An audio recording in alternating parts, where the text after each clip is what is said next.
Hello, welcome to the Cheese Room. Good evening. Bonjour, Auf Wiedersehen, whatever your country you're watching from this evening in. I am here, the caller as ever, in the Cheese Room, and I'm joined by some illustrious guests. In a week where Tottenham fans stand divided, the biggest debate we've got in the Cheese Room is, do you put your jam in the fridge or do you leave it at room temperature? Let us know in the comments your thoughts. I've got to be honest. When we say divided, my run sheet was written by Dave in Australia. You know, the grumpy Enoch outer guy, and he's actually the only person I know that leaves jam at room temperature. So it's not that much of a divide. But let us know what you think. Welcome aboard, everyone. Firstly, I'll just say happy birthday to Mrs. HG. The reason HG can't be joining us tonight is because it's indeed Mrs. HG's birthday. And you can safely assume he's wining and dining, or maybe just dining and dining his wife tonight, given that he's teetotal. So, again, happy birthday, Mr. HG. If you want to say that in the comments, do so. If you want to send the super chat to HG, do so. If you want to become a channel member, do so. I'm also joined by the First Lady of Tottenham Hotspur, the dame that likes to sit on the fence. Shan, how are you doing? Yeah, my fence isn't as comfy as the seats that Stevie Diver had yesterday for the Mura game. So I just want to confirm that I am not wearing a hat. It is just my head. Yeah. So, not Mickey Mouse ears tonight, Shan, no? It's just my hair. There's just a lot going on with it. So it's up out of the way. And hello to Jack, my better half in the comments. Who says jam belongs in the fridge, strawberries are fruits, which are fridge material, and I believe he is probably correct on this. Dave is in the room. I mean, you know, feel free to abuse him for his choice of preservation at any point. Also joining, it's a man who enjoyed watching the football last night in the company of the likes of Michael McIntyre and Daniel Levy. It's everyone's favourite accountant, Mr. Diver. How are you, sir? And have you recovered? I'm good. Have I recovered from the hangover? Just about recovered from it. But last night was a special night. Got to meet some interesting people. Yeah. Michael McIntyre's kids are definitely Tottenham fans. They were well into it. Probably more into it than the rest of the area I was in. Apart from the Mura fans, the Mura directors were on it. I don't know if you heard it in the stadium, but they were having a sing-off with the 7 of their own fans that turned up in the corner. So that was pretty good. That sounds very good. And we'll absolutely come on to all the people you bumped into during the show. And last but by no means least, it's Mrs. HG's bit of housewife crumpet. John, welcome back, John. How are we doing today? I'm very well, thanks, caller. Yeah, the pretty boy effect is back. Looking forward to a packed show. Welcome back to the Cheese Room. I'm very happy to see you again. Tonight's show, we're going to go on a magical mystery tour of the Mura game and listen to all of Steve's anecdotes. Yes, he bored us all with them yesterday, so you're going to feel that too. I was so insufferable. Honestly, I've never experienced someone so insufferable in my life. Yeah, well, I have that effect on women, Shan. You haven't sat and watched the match with me, Shan, to be fair. So you know, you're normally in my seat, not with me, unfortunately. To be fair, caller, you're more insufferable on a more consistent basis. Steve is just once a week. Yours is most days of the week. Thank you very much. I appreciate that absolutely. And before we get into all of this, apparently it says my run sheet, although I'm not sure if I agree with this actually or not, because I haven't really got that much of a costume going on. But I've got a Peaky Blinders party to go to this weekend. So if you want to see me in a hat, there you go. Hit 100 likes. We'll do that for you. It's probably not quite as attractive as getting Shan to neck a bottle of gin, but nonetheless, you know, feel free. Okay, let's move on. The Mura game. Shan, what did we learn from this this great triumph of footballing prowess? I mean, I'm probably the wrong person to ask, considering I didn't even watch the game. Definitely the wrong person to ask. I'm going to move that on. Strong to John. start. No, No, I didn't watch the game. Obviously, it was my nan's funeral yesterday, and then I went and had my wedding dress measured. So I had good excuse not for the first time this season to not watch Spurs. So yeah, I don't have a clue. I heard Gio had a good game.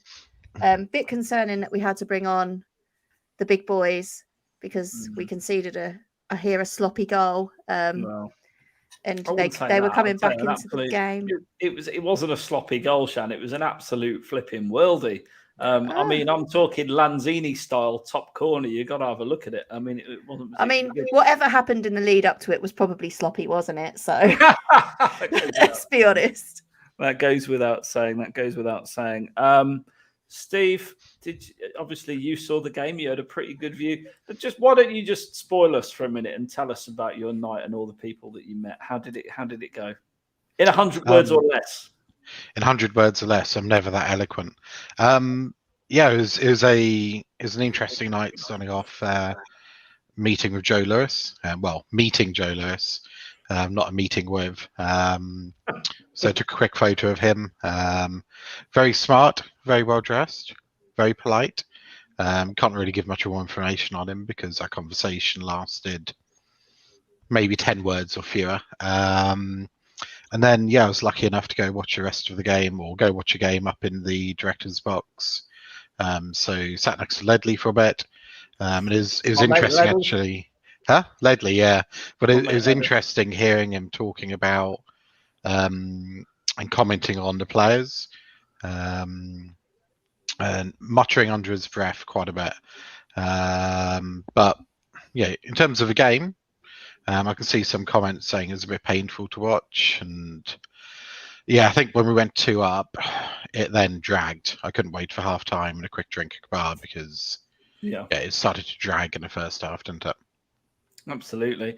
I mean, John, I presume you watched the game. Did you enjoy that first half? And at 2-0, did you think it was going to be a cricket score at that point? Well, as you know, I was working, so fortunately I run a bar and I have lots of screens. And firstly, I think we had the Leicester game or the Rangers game on first, and I hadn't taken notice of the channels other than I made sure Spurs was on the biggest screen. And then suddenly realised that the Celtic game was going to be on, and I thought, being a bar down south, probably need to have the West Ham game on, unfortunately. Got moaned at by some Celtic fans, so put it back on. 5 minutes into both games, just as we scored the penalty, about 5 or 6 West Ham fans came in and had a bit of a strop with me that I wouldn't put the game on, which I quite enjoyed. So we watched Celtic lose 4-0, which was funnier. I saw bits of it. I did see the penalty, which I thought was a bit soft. And the Chelsea's very good goal. I think he's finally found his level, playing Lucas Moura's second 11. And I sort of switched off when we went 2-0. I was quite busy. And then I saw the worldie, as you described. It was a very technically good goal, has to be said. Defensively, wasn't brilliant. Nothing Galini could have done about that, I don't think. No. And then obviously it was just the Son and Kane show after that. And the Chelsea enjoyed the space and he had players that he could find. Well, I thought the Celso had a really good game. Whether he's found his level or not, that's yet to be decided.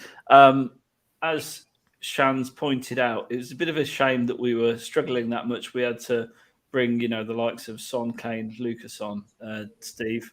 Did the atmosphere of the stadium lift when that happened? And what was your kind of take on? I mean, obviously they had a tremendous impact, but we shouldn't be relying on those in a game like that, should we? No, I mean we shouldn't. That's a game where you should play your kids and players who are normally warming the bench. It lifted a stadium when you bring on 2 of your best players. The stadium's always going to lift. But I do think, well, certainly around me, there are quite a few grumbles about we shouldn't have to be bringing on that level of player to beat that level of club. And for a while, when we were 2-1, you could see it becoming particularly Spursy. But the tails were up, weren't they? The tails were up. They just scored a goal, a worldie goal. They looked like they had a lot more energy than Spurs. And Shan, you got to say that it's quite concerning that Nuno doesn't seem to be able to motivate the players for a second half right now, does he? We saw it, or we've said it time and time again. I mean, it was no different this time. I mean, just worries. It's worrying, isn't it? What's he got to do? This goes back to what I've said before, whether it's right or wrong. If we know Nuno's 10th choice, then the players do. So whatever he's saying to them obviously isn't getting the effect that he wants. I don't know. He needs to get them by the scruff of the necks and say, no, like, I'm here to do a job and you need to listen to me. But I can't see him doing that. So yeah, I think it's... Yeah, sorry, he doesn't seem to have any fight to him, does he? He just doesn't. No. He just stands on the pitch like... Yeah, stroking that beard. Like, I he mean, doesn't... I can do that. Like, you think when Pochettino, when we were behind, he'd be in the technical area. He'd be like trying to psych him up, try and motivate him from the side of the pitch. Even Jose, to be fair, yeah, Jose would be in the technical area, like shouting his orders, like, "Come on, do this, do that." Yeah. Ryan Mason even had a bit about him to do that, but Nuno just stands there. And Jose also had, I'm going to butcher the pronunciation, but João Sacramento as well. And he was always up on the sideline, like getting the players going, shouting at them, calling out tactics, calling them out when out of position. And Nuno doesn't have that. So I think you can have Nuno as a manager who's passive, on the sidelines, if you have an assistant manager who's up on their feet all the game and giving out instructions, but we've got neither. Yeah, no, I completely agree with everything you're saying, really. We're going to just rattle through a few comments. There's lots of people. Good evening, Chris. Good evening, John. The Celso at 10, Romero and Rodon got to start with Skippy and PH, yeah. Skip had a good game, didn't he, John? Do you think? Yeah, keeps it moving. We all know he should have started Sunday. Yeah. So, it's a no-brainer, really. He needs to play. There'll be games that we don't need both him and Mr. Shannon, but but yeah, it has to play, really. If you're watching, by the way, 62 people watching, only 20-something likes. So please do smash that like button up. Otherwise, you will have Dave Harris in the comments section to deal with. I mean, this is your job tonight, Dave. You're supposed to be drumming it up. Come on, be a moderator. Is Shan wearing a hat? Absolutely not. Moljo, top of my jar says fridge, but I like to keep it at room temperature, to be honest. So there you go, Dave. You've got at least one person who's mental enough to agree with you. No, Shan's not on the toilet, Cody. I'm pretty sure about that. Eddie says, I don't understand these questions tonight, honestly. Justify that comment, Cody. I went to the game last night, and the first half was painful to watch. Romero didn't look interested, and don't mention Ali. I mean Dele. Dele, Steve, was he getting any hate in the stadium last night? I mean, I've got my own views on Dele, but what's your thoughts? No hate, but he just looked shit, and he always tries to do the complicated. The amount of times when he had a ball in good position and he'd try flick or he'd try nutmeg or he'd try a bit of skill, and it's like, just pass the fucking ball. Just keep it simple. We weren't playing a good team. We didn't need to do anything particularly exciting to beat them. Just keep the ball on the deck and play the ball around them. And he's incapable of doing that. He has to try and do something that's world class every time, and he's not good enough to do that. Yeah, no, I completely agree. I completely agree with you. Stevie D, is Michael Moore trying on a dubious accent? You don't look like Michael Moore. That's harsh. I do a little bit. Although he's a very intelligent guy, so maybe. I'm just going to Google who that is.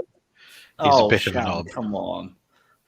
Even Cheese says Nuno looked like he thought he'd seen a ghost when that Mura volley flew in. No wonder he put on the Holy Trinity, as no doubt he thought Joel and sack him during the match. Yeah, I mean, maybe that Levy was also in attendance last night, was he, Steve? He was indeed. Had a wee little selfie with him as well. Which I'm not sure he was particularly invested in taking a photo of me, but I managed to nab him. Yeah, just grab him. He's only little, isn't he? He's only little. You can pick him up with one hand, I reckon. I tell you what was it. Yeah, probably could. I don't think I'd try it. I tell you what was interesting though. He was, and I've noticed this before. He's always the first director back out to watch a game. It's because he's got no one in there to talk to. Oh, fucking hell! You're making this hard. Maybe. Well, his best mate was there last night, so yeah. Yeah, well, there you go. I mean, so mate, I suppose where I'm going with this, Joe Lewis was, schmoozing with you. Levy was schmoozing with you. Maybe they were thinking about pulling the trigger on Nuno at half time, and he pulled it out of the bag. Lives to fight another day, maybe. Maybe I was just waiting in the wings to take over at half time. There you go. Maybe indeed. 20,000 people there. That's a pretty poor attendance, isn't it, Shan? After the Champions League final a couple of years ago, is it understandable that it's a come down and no one wants to really see that apart from Steve? Steve only wants to go and see it because he's living a life of absolute luxury, let's be honest. For the rest of us mere mortals that just sit in there and then have to queue for a pie at half time, it's not quite the same experience. I don't To be fair, to give myself an inkling of credibility back, my old season ticket was Park Lane Lower. So that's where I grew up. Yeah.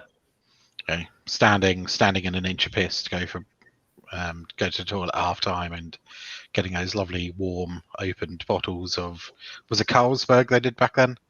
The plastic bottles that they opened at the beginning of the game and gave you at half time, so they were both flat and warm. Brilliant. Yeah. Love it. You are such a man of the people, Steve. I absolutely love it. And the fact that you don't have to queue for your beer makes me very envious because, it's well, you had to queue at the boxing, didn't you? Well, let me tell you about the boxing hospitality was terrible. So paid for a nice hospitality box for the boxing, and the bar and the food was crap. The bars were overrun. It was a good job. The main event lived up to the hype, wasn't it? 82 people watching, 34 likes. Come on, guys, it doesn't add up. Please do hit the like button, and we'll get to your comments during the show. If you really want us to debate your comments, send a super chat in, and we will absolutely. I'll pass it around the room, and you will even get the view of Levy Supremo Stevie D on it. Nuno already looks like a beaten man. We're going to come on to Nuno in a bit. I did see him taking pictures with supporters though. He was taking selfies with fans, which is a nice touch. You wouldn't have got Jose doing that, 100%. In fact, you've got a story about Jose annoying Jose by stealing his seat one time, haven't you, Steve? Yeah, they've stopped it now because of COVID, but we used to try to watch a team warm up on the sideline, and I sat in Jose's seat, and he was not impressed apparently. So I got booted out, and that little perk was forever stopped. Yeah. So basically, it's for you. You're the problem. That's what we're saying here. I am the problem. Going back to the capacity again. Well, not capacity, the attendance. Yeah. Why don't? I mean, maybe we do. I don't know, but why aren't we offering tickets out to local schools? I guess I know school night's a bit more problematic for an 8 o'clock kickoff, but yeah, why are we not giving tickets away dirt cheap? And I don't get it. Get the new generation of fans in, get them hooked, and also what a good PR spin for the club that could be if they were giving away tickets to schools, local school kids in. That's right. It's a really cheap and easy PR win for the club, and I don't know why they don't do it. You should have suggested it to Daniel when you're there asking for a selfie. I'm not sure. I'm not sure the root to his heart is asking for free stuff to be given to school kids. To be honest, absolutely not. Dele should never. There's a lot of Dele hell. Dele's a useless pile of crap. There's a lot of hatred, if you like, for Dele. And I saw it was discussed on your show the other night as well, Shan. around Dele. My view would be similar to your guest Bob, who had on. That I think he needs to play in his correct position. He's not this box-to-box midfielder. Do you think, Shan, that he's going to lose his place at the weekend, and maybe we could see Celso come in for him, or do you? That's what I'd like to see, because Dele's position is Celso's best position. For Argentina, he plays on the left of a midfield three. If we're going to play if we're going to play 4-3-3, we need to play the players that are good in that formation. And Celso has proved with Argentina, albeit he has Messi, that he can do it. So we need to start putting players in their best positions. We can't keep just putting names in the squad for the sake of it. It just don't work like that. It's not a winning formula. Shan for manager. I mean, Shan for manager. Speak to Joe Lewis and Daniel Levy, Steve. I'll take the job. You do realise the answer to everything tonight, Steve, is going to be, can you just mention pretty this much and go, please? But being frank, how can we see this and the manager can't? I mean, Dele hasn't offered anything for a few seasons now. Or okay, fine. Early on in Jose's reign, he started to look unbeatable again. Or unplayable again. And after those few games, I don't know whether it's confidence or he's trying to do things he's not good enough to do, but he just looks trash. And I feel bad for him because he's trying, I think. And obviously he got fit over the summer. He's got himself into shape. But he's not being played in the right position, is he, Steve? So playing him he's never been in his career, and correct me if I'm mistaken in the comments, anyone. He's never been a box-to-box player, has he?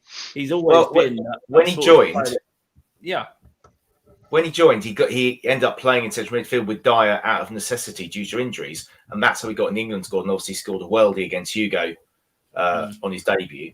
But that was years ago, and then he became this number 10 second striker sort of player. He's not really a number 10, is he? Because he's not got the passing range. He's got little flicks and tricks, but I think the trouble is Jose built the team around him, didn't he, to start off with?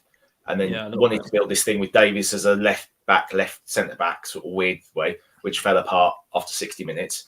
But he did start well, but then he went to the counter-attack. And Dele hasn't got the pace or the passing range to be a counter-attack. Lo Celso's better than that, as we saw yesterday. He can play those passes. But I don't know what we can do with Dele. Really. And I see, I hear what you're saying, Caller. He's being played out of position, whatever his position is anymore. Well, it's the same. Probably the one that he was really successful at a couple of years ago, Steve. I mean, I don't know. I'm no football manager, but surely it's logic to me to play Dele off the striker, arriving late in the box. Surely that is his position, is it not? But what do I know? I get your point, but wherever he plays on the pitch, whatever position he plays, he's a professional footballer. He should be able to make 10-meter pass, and at the moment he can't. So I don't care whether he's playing centre back, left back, striker, box to box midfielder, inverted winger. If he can't even do the basics, even if he's being played out of position, taking that into account, what is he doing? I'm just going to have to nip out for a minute, Caller. You crack on, John. We'll put put you out of office on. It's fine. We've got 98 people watching. Oh, I was expecting Shan's face to come up there. We've got 97 people watching and 40 likes, so it's going up. Do hit the like button, please. Let's get that number up during the broadcast. A trivia question for you guys, and if you're watching at home, Harry Kane came off the bench to score a hat-trick last night. Who was the last Tottenham Hotspur player to who is the last Tottenham Hotspur striker to come off the bench and score a hat-trick, or any player for that matter? If you know, put your comment in the comments box and we'll get to you in the show. Shan, Steve, any ideas about that? Who that could be? Do you know what? It's really bad because I read it in the run sheet and I still can't remember who it is. Which is brilliant. Brilliant.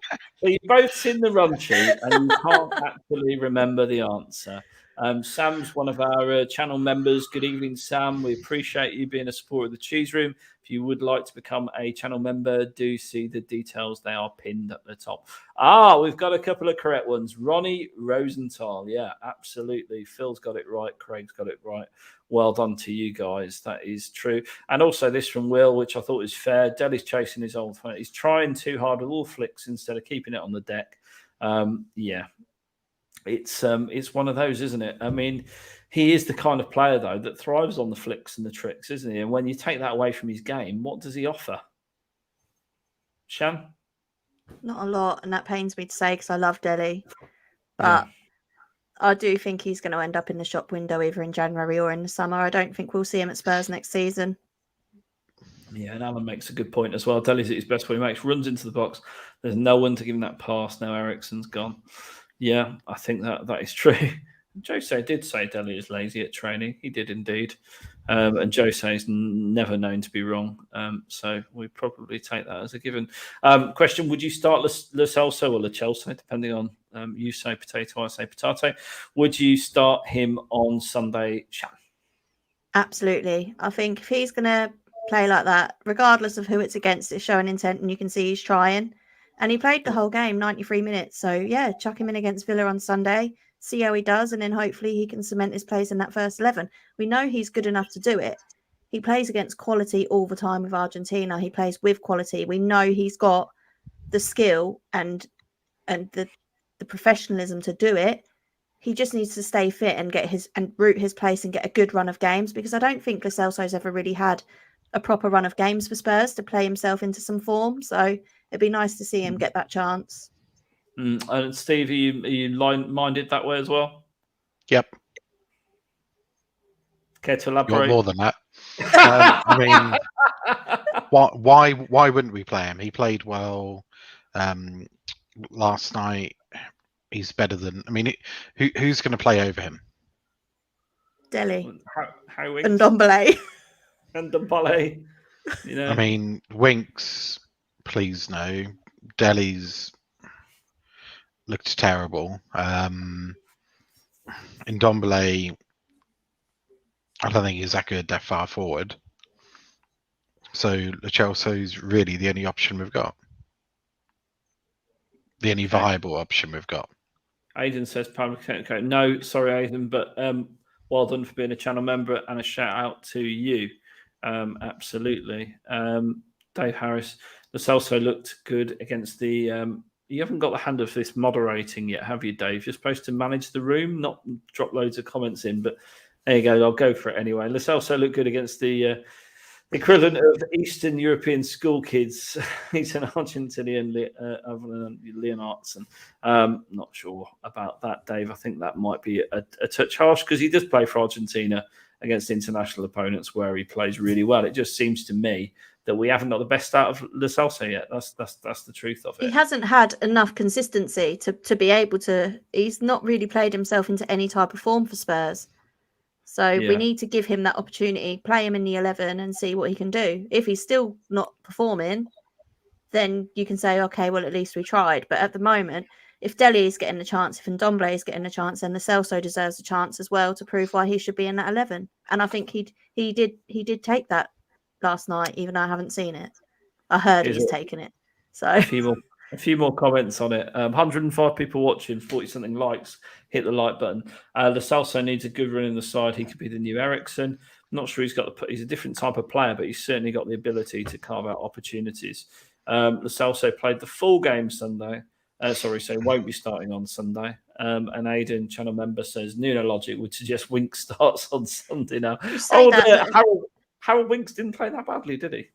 And Ndombele's been playing full games and then starting at the weekend. So there's no reason to suggest that a lot of our squad have been playing full games and then playing at the weekend. There's nothing to suggest that just because he's played the 93 minutes yesterday that he won't be playing on Sunday. So hopefully we'll see him in the team. Well, there you go. Look, here in Argentina, it's Lo Celso. Lo Celso.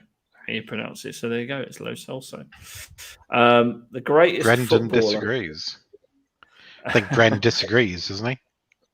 Brendan might disagree, but Brendan's not on the show, so I'll just pretend he doesn't true. exist. The greatest footballer in history, so not Ronaldo, I think he means Messi, says he loves playing with Lo Celso. Is that sufficient recommendation? I agree with this. So, Messi has said on numerous occasions that he loves playing with Lo Celso. Surely we've got to be able to get a tune out of him, and surely, well, hopefully it's a confidence thing and a starting matches thing. Sam says he has a single row at Argentina and plays with quality around him, doesn't play as a winger.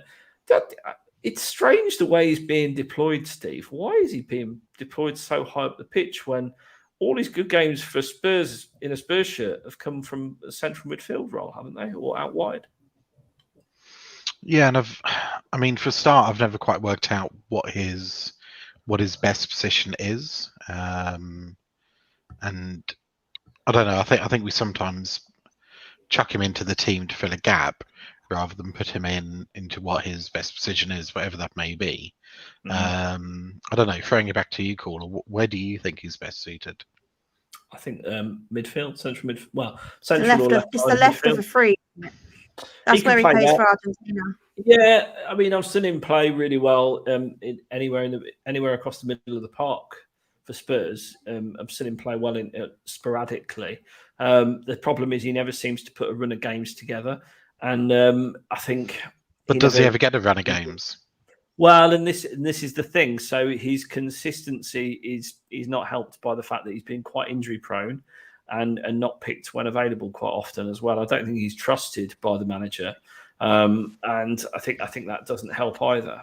In all honesty, I'd just like to see him have a run of. He would be in my best Spurs 11. He would be in my best Spurs 11. I don't think the Spurs 11's that great, if I'm honest, but he would be absolutely in my first 11. But I do agree, I'd be surprised if he starts on Sunday. What was equally depressing for me was the fact that we started with 4 defenders, not a back 3 again. John, welcome back. Do you think that we're ever going to start with 3 centre-backs and wing-backs? It's weird because it was so successful for Nuno at Wolves, and for some reason last year he just changed, didn't he? And they kept losing. That was the weird thing. They just weren't the same team. He played it at was it Passos? We played it at some point this season. I can't remember what it was. Yeah. And it didn't work. But then that was because most of the team didn't work. Given the centre backs we have, you think it makes sense? I mean, interesting. Doherty played last night, so he could play. Sorry, Doherty was on the pitch last night. There we go. He was terrible. He's terrible even against Conference League opposition. I mean, Jesus. I'm aware of that. Sorry. I think we're all aware of that now, aren't we? But it means that Tanganga and Emerson, Royale with cheese, were both rested. So could we see Tanganga at right centre back, maybe? And Royale playing as a right wing back? I don't know. It's a possibility. But we have got options. They all seem to like the managers all like Dyer, don't they? Dyer has been at times. He seems to have a voice in the dressing room. That even Gareth Southgate's spoken very highly of how much of a communicator he is on the pitch, and he takes the manager's instructions across. So he just seems to keep being liked. Sanchez hit and miss, isn't he? 50p head, as we call him.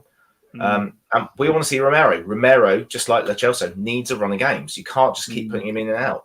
If we signed an Argentina striker for 40 odd million, I know he's on loan, but he was the best player in Serie A last year. Would we not play him? He's not really on loan. I mean, that was just to get. I know he's not. It's all. Steve Divers accounting, isn't it? Skullduggery. Yeah. What's Levy, isn't it? At his best. Well, he didn't have much of a choice, did he? Because you can't transfer a player twice in one window. Yeah, exactly. That's why. Right. Okay. But yeah, so we might. But at the moment, Nuno's showing no signs that he's going to go to a 3, is he? So I think we'll be with a 4 again on Sunday. Which, given that they've been playing a back 3, might be a mistake. If we play 4-3-3, with the same style we've been playing, we will lose. Is my opinion. Well, and I think if you look at the side, the front 3 is fairly settled, isn't it? I think it's going to be that Mura, Lucas, I should say, Kane and Son up top. And then when you look at the back four, it's pick a number. But I think Sanchez and Dyer obviously have both been rested. You would expect them to play, wouldn't you, at centre back? Right back, I would imagine he's going to play Tanganga again because he seems to really like Tanganga. Left back's going to be Reggie, isn't it? Because Davis has got appendicitis. So in reality, you've got the same front three that have been letting us down, the same back four that have been letting us down. What do you pick in the middle of the park, Shan? If you agree with my assessment, it's got to be Skip, PEH, and Celso for me. I find that so depressing because it's just more persisting with the same shit that we've seen be undone the last 3 matches, isn't it? But we know that he's not. We all want us to play like with 5 at the back, but he's not going to do it. So, what do we do? Steve, I've got an idea. Steve, how close do you sit to Nuno? Within earshot, right? With my dulcet tones, probably not. But what about Mrs. Diver? I reckon Mrs. Diver could probably. Can you just yell, Nuno, 3 in the back now? Well, she does do that. To be fair, I'm probably close enough to the subs signboard, aren't I? So you may have just change that and bring another centre back on. Not sleeping. I was messaging you, I think. I think. Here's a question for you, John. Can we realistically fit Lo Celso, Ndombele, Skip, and Højbjerg in the same first 11? Well, the only way to do it would be a diamond, and that won't work. So Lo Celso should not be playing wide right. So ideally, no, not at the moment. Yeah, I'd agree with you, I'm afraid. Yeah, that midfield would just get run straight through. It would be a bit like Sunday. It'd just be okay. We played. They'll be like, yeah, we played well, lads, on Sunday. They just ran through us, scored a few goals, had a lovely time. Let's do it again because that seems to be the pattern for the last 3 Premier League games. Yeah, that was good. Keep it up. Let's concede another 3 next weekend. It's like Nuno is Arteta in disguise on the sideline. He wants us to do bad. It's frustrating to watch because it's like Dave said, like the definition of insanity is to do something and expect a different result. You keep doing the same thing and you think it's going to change. It's not, because you keep doing the same thing and you're clearly going to keep conceding 3 every game until you change it. It's frustrating. Well, talking of Villa, so Villa have done really well in the transfer window by the look of it, Steve. Should we have done what Villa had done over the summer, sell the best player, reinvest, rebuild? So it's tricky, isn't it? Because it's so hypothetical, because from our understanding, we didn't get a reasonable bid for, I can only assume you're referring about Kane, for Kane.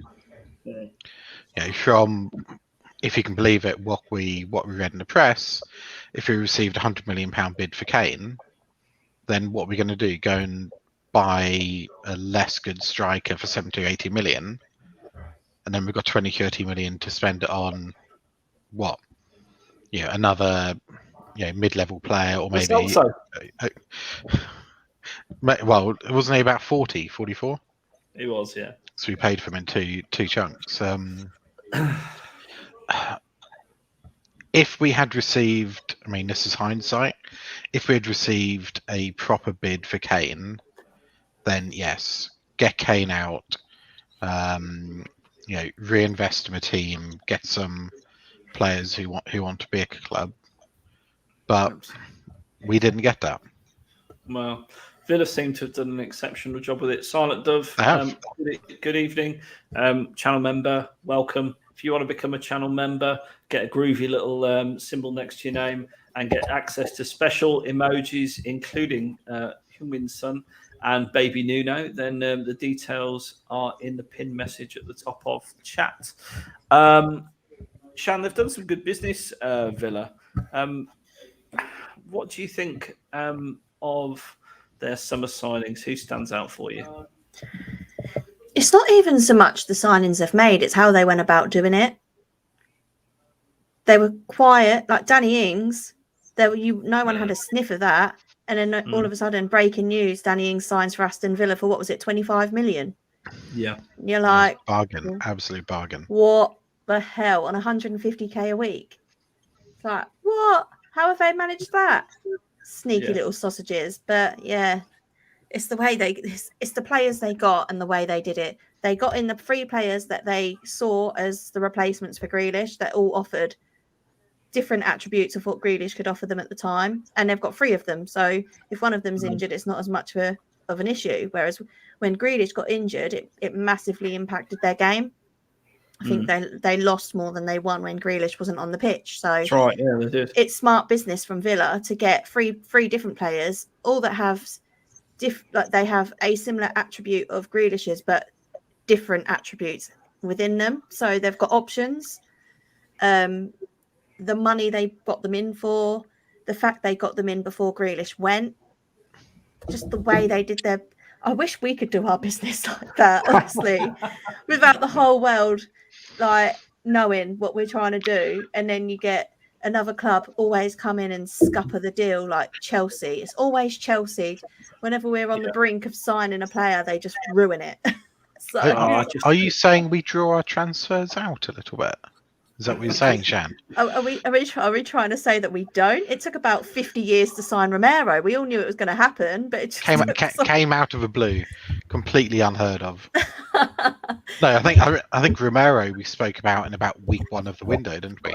Well, we knew he was in the country the day before he was announced because it was all over Instagram, and you're just like, come on, give us a little bit of something. Like, surprise! It's the same with Galini. Both Romero and Galini had announced that they'd left and were joining Spurs before the official club announcement. It was just a farce. It's like, come on, Levy, what are you playing at? What are you doing? Again, sort it out. If you could have a word, that'd be please. Great. Next, Paratici weren't there, I'm assuming, but if you see him next time, come on, get the business done. He was there actually. Was he on the phone? No, he wasn't. Tell him to work harder. Get out of the box. Stop enjoying himself, and get us some decent players in January because we desperately need them. But what do we need?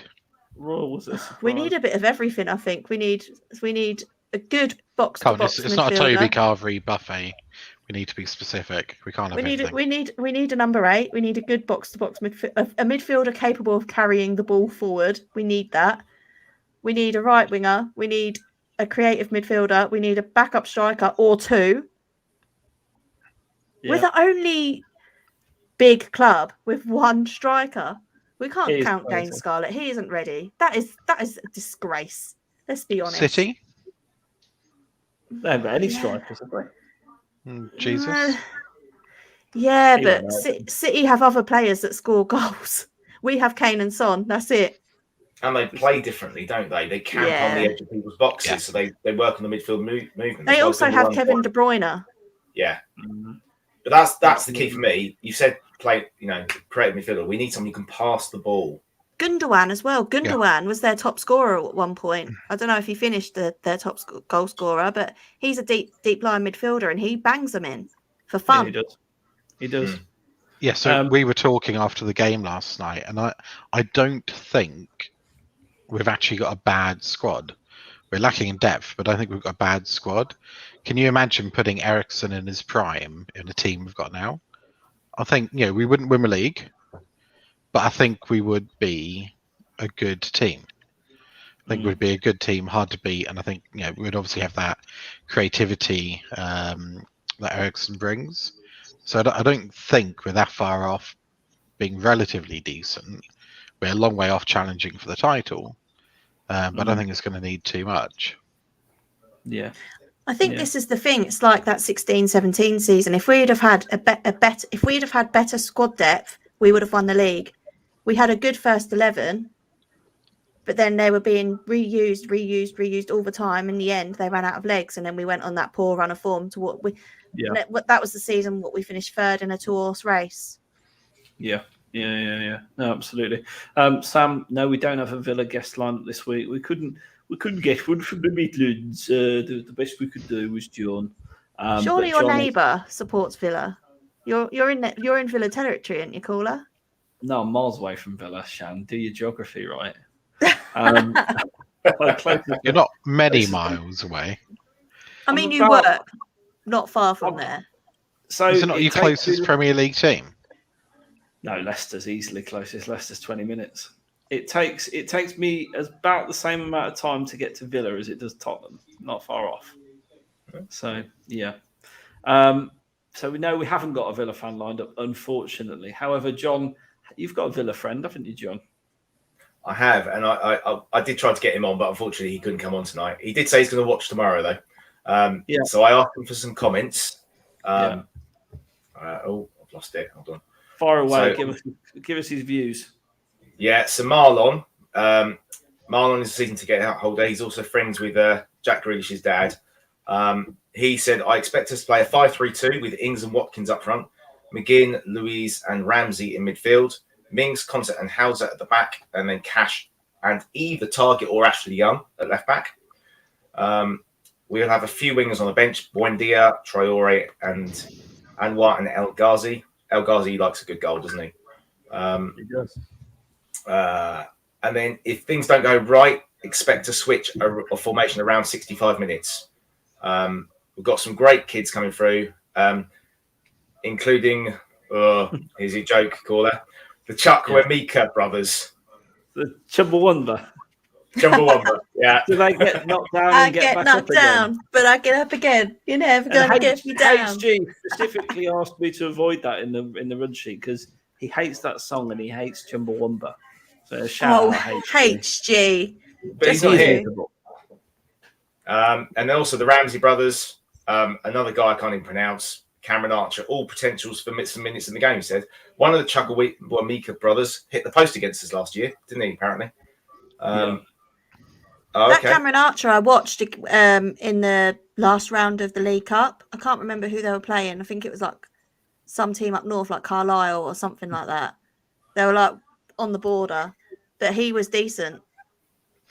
Villa friend, it's ironic coming from a Will. Yeah. I also asked the question: is this Villa team better than last season? And his response was yes, definitely. Jack is injured for a dozen games a season. Buendia and Bailey will be excellent once they settle in, and Ings speaks for himself. He expects to finish around 7th, was his guess, interestingly. I just worry about Ings, if I'm being really honest, because I just think if you get the ball, he's going to have a field day with our centre-backs, isn't he? He loves a goal against us anyway, don't he? Oh, yeah. He scored a couple of really memorable goals. The one that I always bring up was when Hugo had the ball at his feet and he just took it off him and put it in the back of the net. I still have nightmares about it now. Whenever Hugo has the balls at his feet and he's got a striker pressing him, I'm like, oh no, it's like Danny Ings all over again. Danny Ings terrifies me as a Spurs fan because he scores against. It feels like he always scores against us. He scores against everyone. To be fair, Shan, he's prolific. Yeah. I mean, He'll score against us a lot though. He scores against us more than most, I think. Yeah. Well, you never know. I mean, in the 5-2, didn't he score both their goals? Arsenal thought that about Kane, and look what happened there. So, you never know, do you? You've got to be optimistic about these things. This is a Danny Ings that has just signed for a new club and is trying to get into the England squad again. You've got Harry Kane that don't give a shit, so you can't really compare the two. 137 people watching. Hit that like button. We've only got 56 likes. That's pretty poor on my counter. So please do smash that like button now. And let's get that number up. Let's get to 100 likes. Let's set a target, 100 likes. Come on, hit the like button. Stop what you're doing now. Hit the like button. And while you're there, hit the subscribe button. Right. Steve and John, you're both quite old. What are your favourite Villa memories? I'll go to you first, Steve. Favourite Villa memory for you? Jesus. Have you got one? I don't think I do, because we never seem to play particularly well against them. Probably the Kane goal. God, how many seasons was it ago when he scored that deflected free kick? Oh, That was the last 2014? free kick he scored. Weren't it his first Was that the last season? free kick he scored? I think it was. Was it his first season, like his breakthrough season that he scored? His first full season, yeah. Yeah. That was the game that got him that saved Poch's job, according to Poch, and got him in the team because he'd been banging goals in the Europa League, and we were all calling for him to play, and Poch wouldn't play him. Brought him off the bench, scored a deflected free kick. Rest is history. And I guess what I like that is you could see the relief in the team when he scored it. We actually felt like a team back then as well. So, Well, yeah, exactly. And John, I mean, do you remember the 1971 League Cup final, or are you a bit too? Given I was born in '76, no, I think Dave has written that, knowing that he remembers it well. Oh god, so my earliest memories was beginning of the 86-87 season, which is I sort of started really following Spurs via teletext mainly in the 85-86 season. Yeah. Clive Allen, opening day, Clive Allen scored a hat-trick, win 3-0 at Villa Park. And then the return leg, we just signed Steve Hodge from Villa and he scored twice against them at White Hart Lane. But moving forward, games I can remember probably the Gareth Bale hat-trick at Villa Park. And then the season, I think it was the season after, maybe the season before, where Van der Vaart scored twice when Defoe gets sent off on Boxing Day. And I flew to Guernsey to see the in-laws on Boxing Day, and I was in the airport, and we're 1-0 up, and then that's going in the air. So I had no clue till I got to Guernsey, landed, didn't at that point couldn't get roaming on my phone over there or something. So I had to wait until I got in my car with my father-in-law, who's also a Spurs fan, and he hit the radio straight on, and we were 2-1 up, but holding on desperately because one of our guys had been sent off. And then obviously last season was a really good away performance when Jose was under pressure, and an absolute shit show at home, wasn't it? And that's what worries me. Yeah. That second half, they bombarded us. Grealish ran that match. I was at the game last. It was the first one back in the stadium with fans. I was lucky enough to get a ticket. I think there was only like 3,000 fans there or something crazy. yeah. And I remember waving to you, Steve. I think if I remember right. But yeah, it just like literally he destroyed us. Grealish absolutely ran the show. So at least we haven't got to worry about him. My first memory of Villa was, I think, the first match I saw Gary Lineker and Gaza were playing for Spurs. It was the first match my dad took me to at Villa Park, funnily enough, because, you know, being from the Midlands, that was the closest to get to.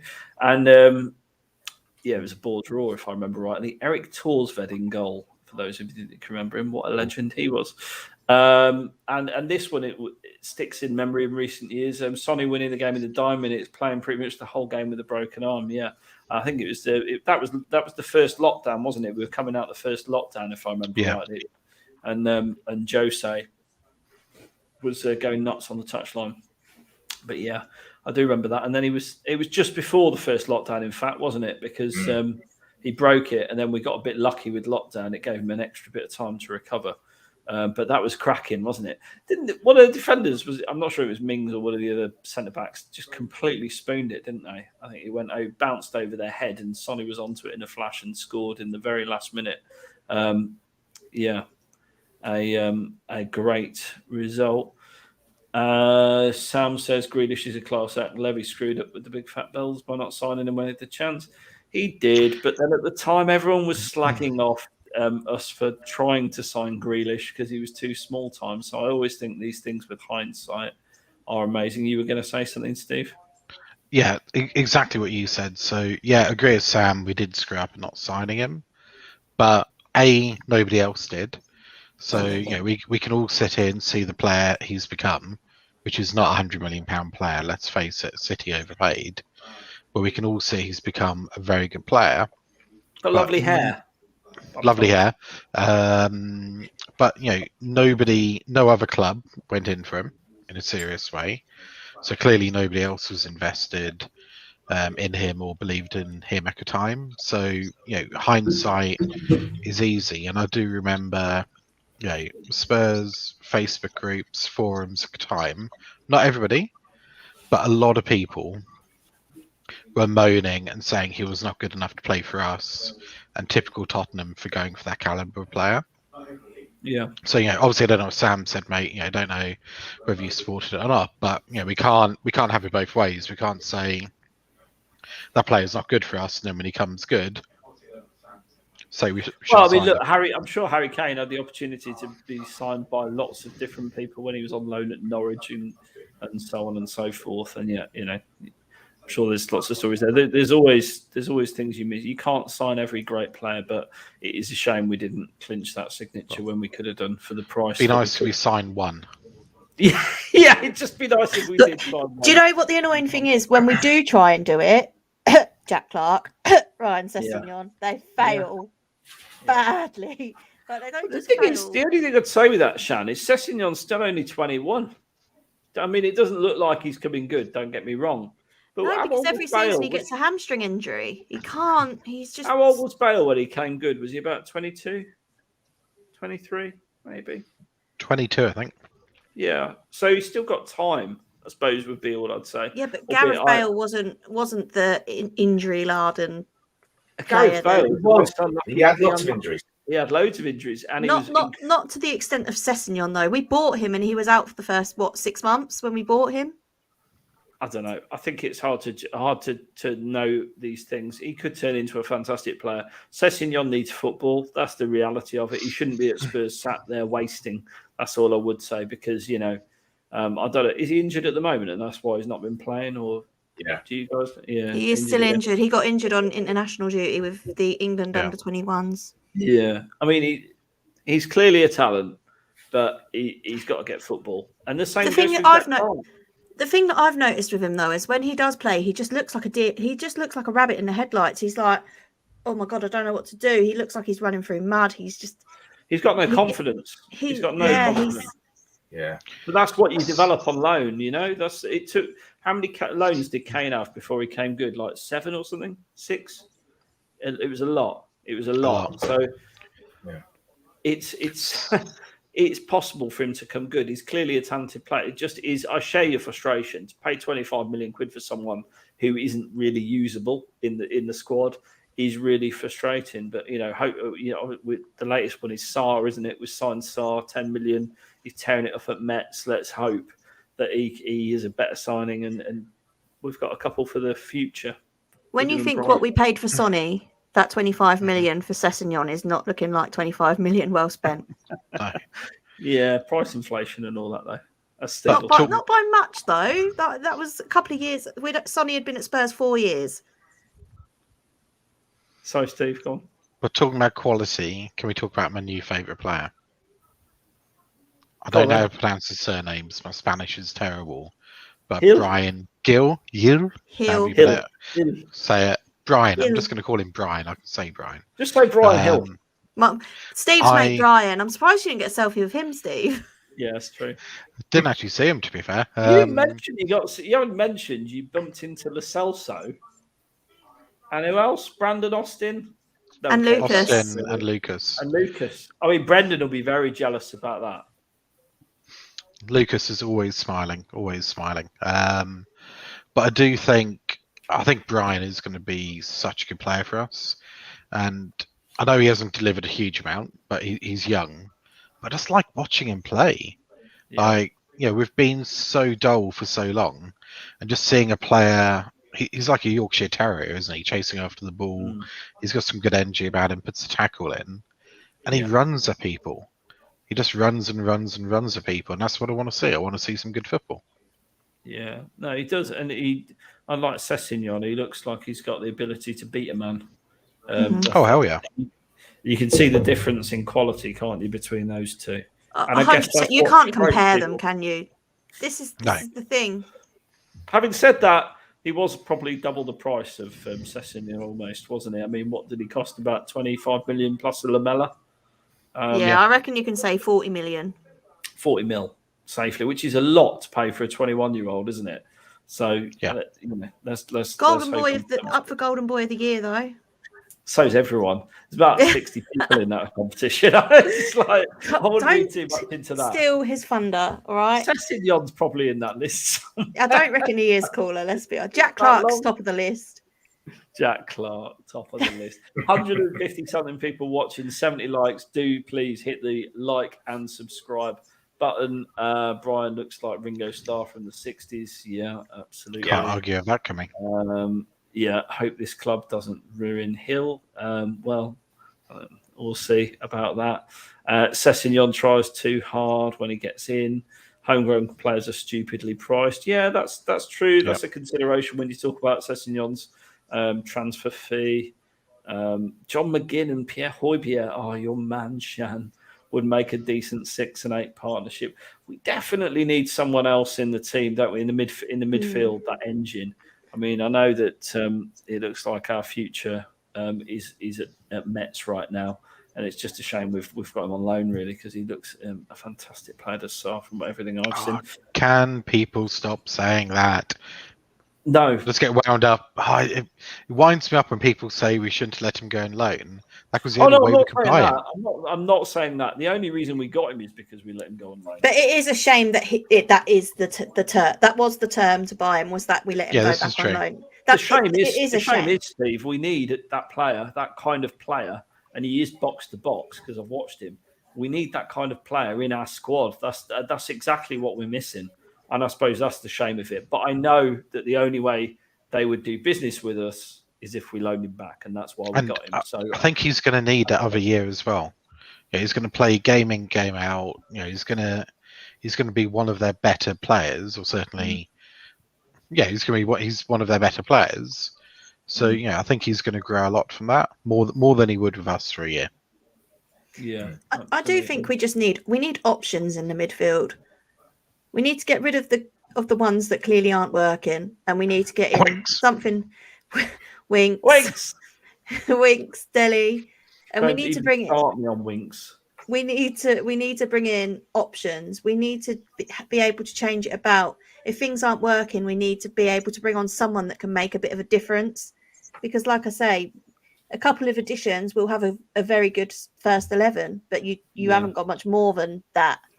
So then when I feel injuries... angry just thinking about Winks now. You've wound me up. I didn't even say his name. I said we needed to get out the ones that weren't quite working. Voldemort from now on in the cheese room, please. I think that's harsh. It's not harsh. He's shit. Proper shit. Like, the guy needs to go. He's terrible. Yes, I saw a rumour about 20 minutes before we came on that said that Winks wants to leave. So you may well get your wish. Well, hallelujah. I want him to leave. Are you going to take him to the airport? I'll drive him anywhere he wants to go. Get in the Tesla, Winksy. No, not in the back seat, in the boot, you twat. That's what I'm talking about. But who would buy him? I mean, we spoke about Dele going. Who would buy Dele? Homegrown. Loads of people would buy him. I reckon Villa, Everton, Newcastle a team would like buy that. him. That's his level. That level. Actually, Everton buy a lot of shit. Everton have money and they buy shit. Everton would 100% buy Winks. Would they? They've got Decore and Allen, who are far better players. But they'd still buy Winks. They love a shit ex-Spurs player. Everton. Let's not talk about ex-Spurs players at Everton. Let's swiftly change the subject. Yeah, that went wrong. What, Andros Townsend? Leave Andros alone. No, I don't. I loved Andros Townsend. I was upset we had when his he dad went. on the show. Listen, going back just a touch, I want to get the feeling in the room. Are you worried about this game, Shan? Yeah, I think we're going to get spanked.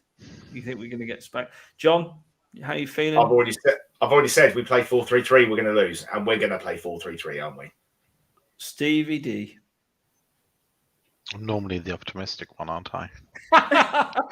Well, you're out in the know, so I'm back to. Well, I know we're shit. I don't think we will lose 3-0. You don't think we'll lose 3-0? I think we will break our current losing streak, or 3-0 losing streak. I think we will lose. I think it's going to be 2-0. And I don't know whether we're going to lose or win, to be honest.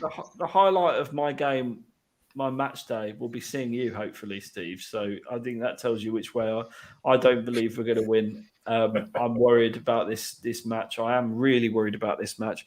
I think Villa are a surprise package. I think they've signed some really good players, and I think they've got a decent, hard-working squad. The manager just hasn't playing. They've got that team spirit. I can just see us going down. I can almost write it. I'm quite good at this now, unfortunately. I can see us having a little bit of optimism. Maybe Celso comes in. Maybe that's the one change in the side, along with Skip in midfield, and we're a bit more solid.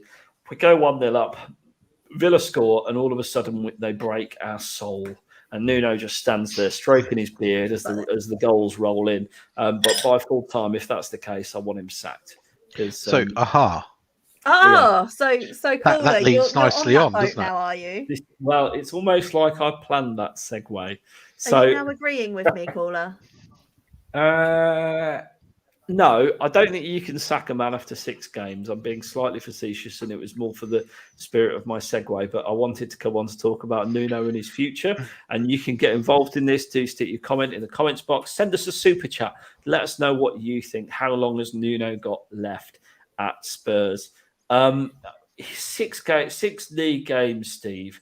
You can't seriously sack a manager. Even if you're Daniel Levy, you've got serious personality disorder. Not saying he has, don't sue me, Daniel. But you can't surely sack a guy after 6 league games. That's beyond even ridiculous by Spurs standards, isn't it? And while you pass that around the room, I'm going to get myself a beer. Steve, start with you, then to you, John. So I think unless we get absolutely spanked, I think Nuno will be here till the end of October. And my personal view is I think a decision will be made after the United game at the end of October. I think the club have some recognition that A, they've got nobody else to bring in, so sacking him is not going to do us any good. And B, this is a bit of an excuse, Nuno has not had that long with a team, particularly the team altogether. So I think they'll give him October. If at the end of October, after the United game, I think if we lose to Villa, we lose to United at home. We've got Newcastle away as well. You have got, fucking hell, yeah. All the glory games. I can see him. I can see him going after United if performances and results don't pick up. Yeah, I think the manner of the performances is key. Obviously, the results are also key, but we want to see an improvement, don't we? Like obviously on Sunday and at Palace, there was just they had no idea what they were doing. Almost, it was like some of the really bad Jose games. I think that Villa game we talked about earlier, that Poch said he thought he was going to get sacked. I think that was the 10th game of the season, and I'm pretty sure the United game is the 10th game of the season. Please correct me in the comments if I'm wrong. So I think you're right. I think that's going to be a pivotal game. I mean, I can't see us beating Villa at all. United, unless something dramatically changes. I mean, maybe Harry and Sonny will kick on after their little cameos last night. We can hope, but I think Nuno's got to do something very quickly, and he's got to change the team. Ultimately, I'm not sure either Ndombele or Dele should be playing on Sunday. I think I agree with you. Chelsea probably needs to play in the deeper role on the left-hand side, preferably, where he can thread the balls through alongside Skip and Højbjerg, and hopefully we can stay firm.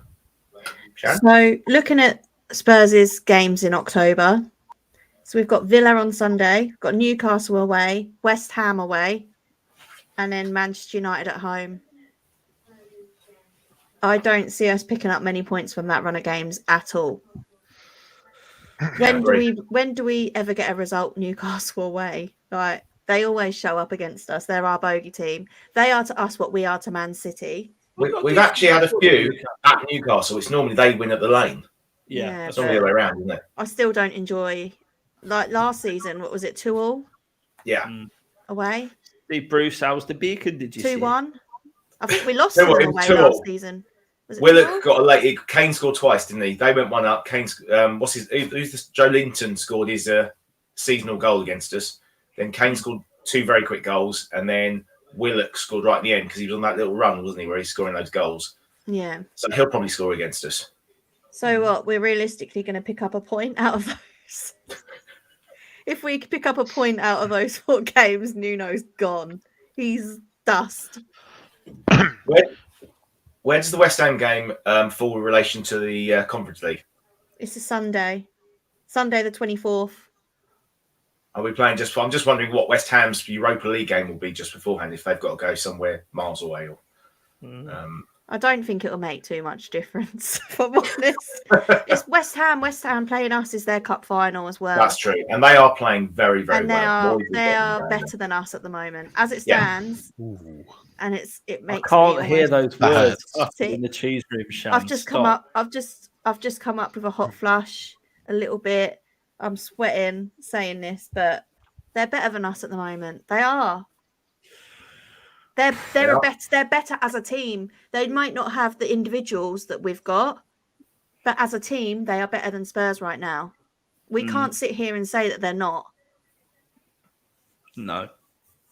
And I've now come up in like a really honestly, I'm sweating. Oh, Jesus Christ. I mean, Can we change the subject now?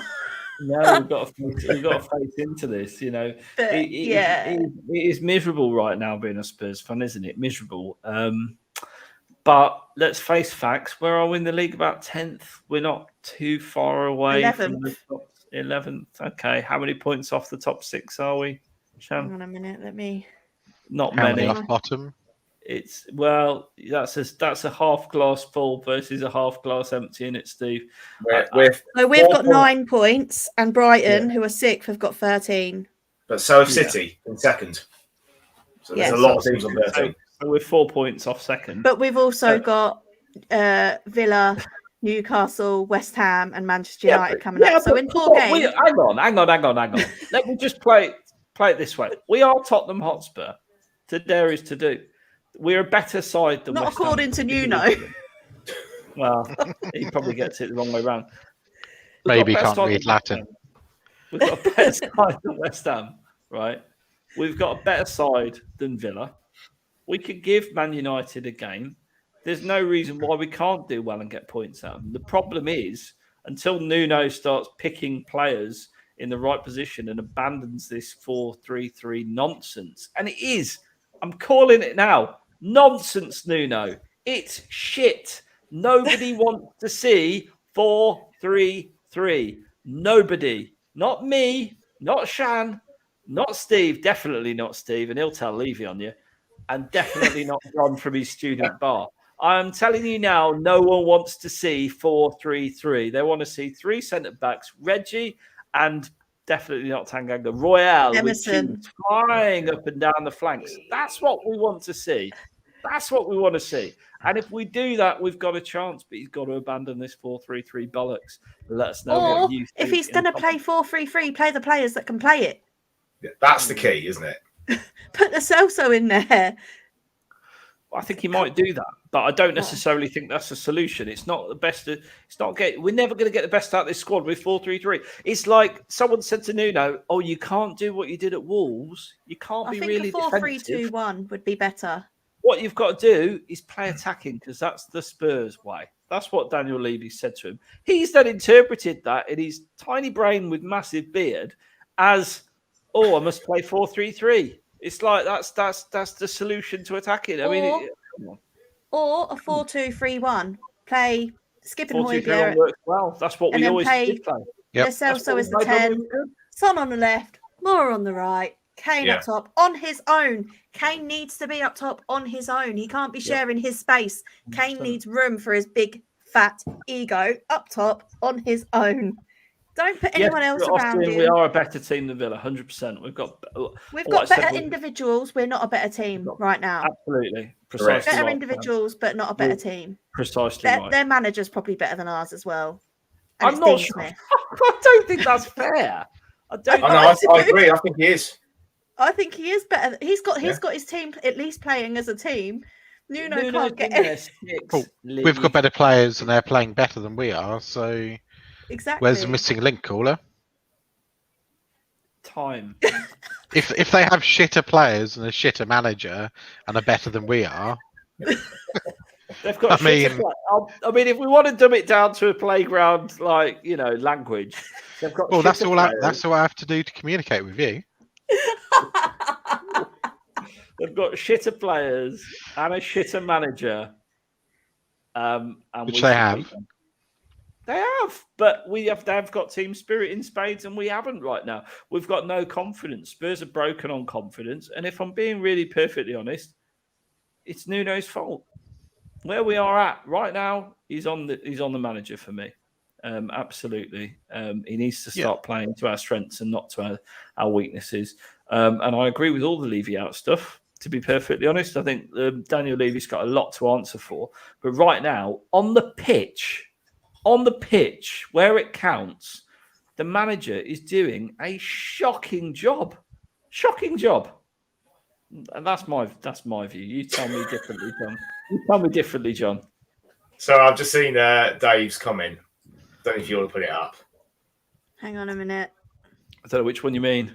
I thought he'd gone to bed or gone out somewhere. He's back. What's he going on about now? I don't understand. I don't He obviously thinks I look like Gary Neville or something.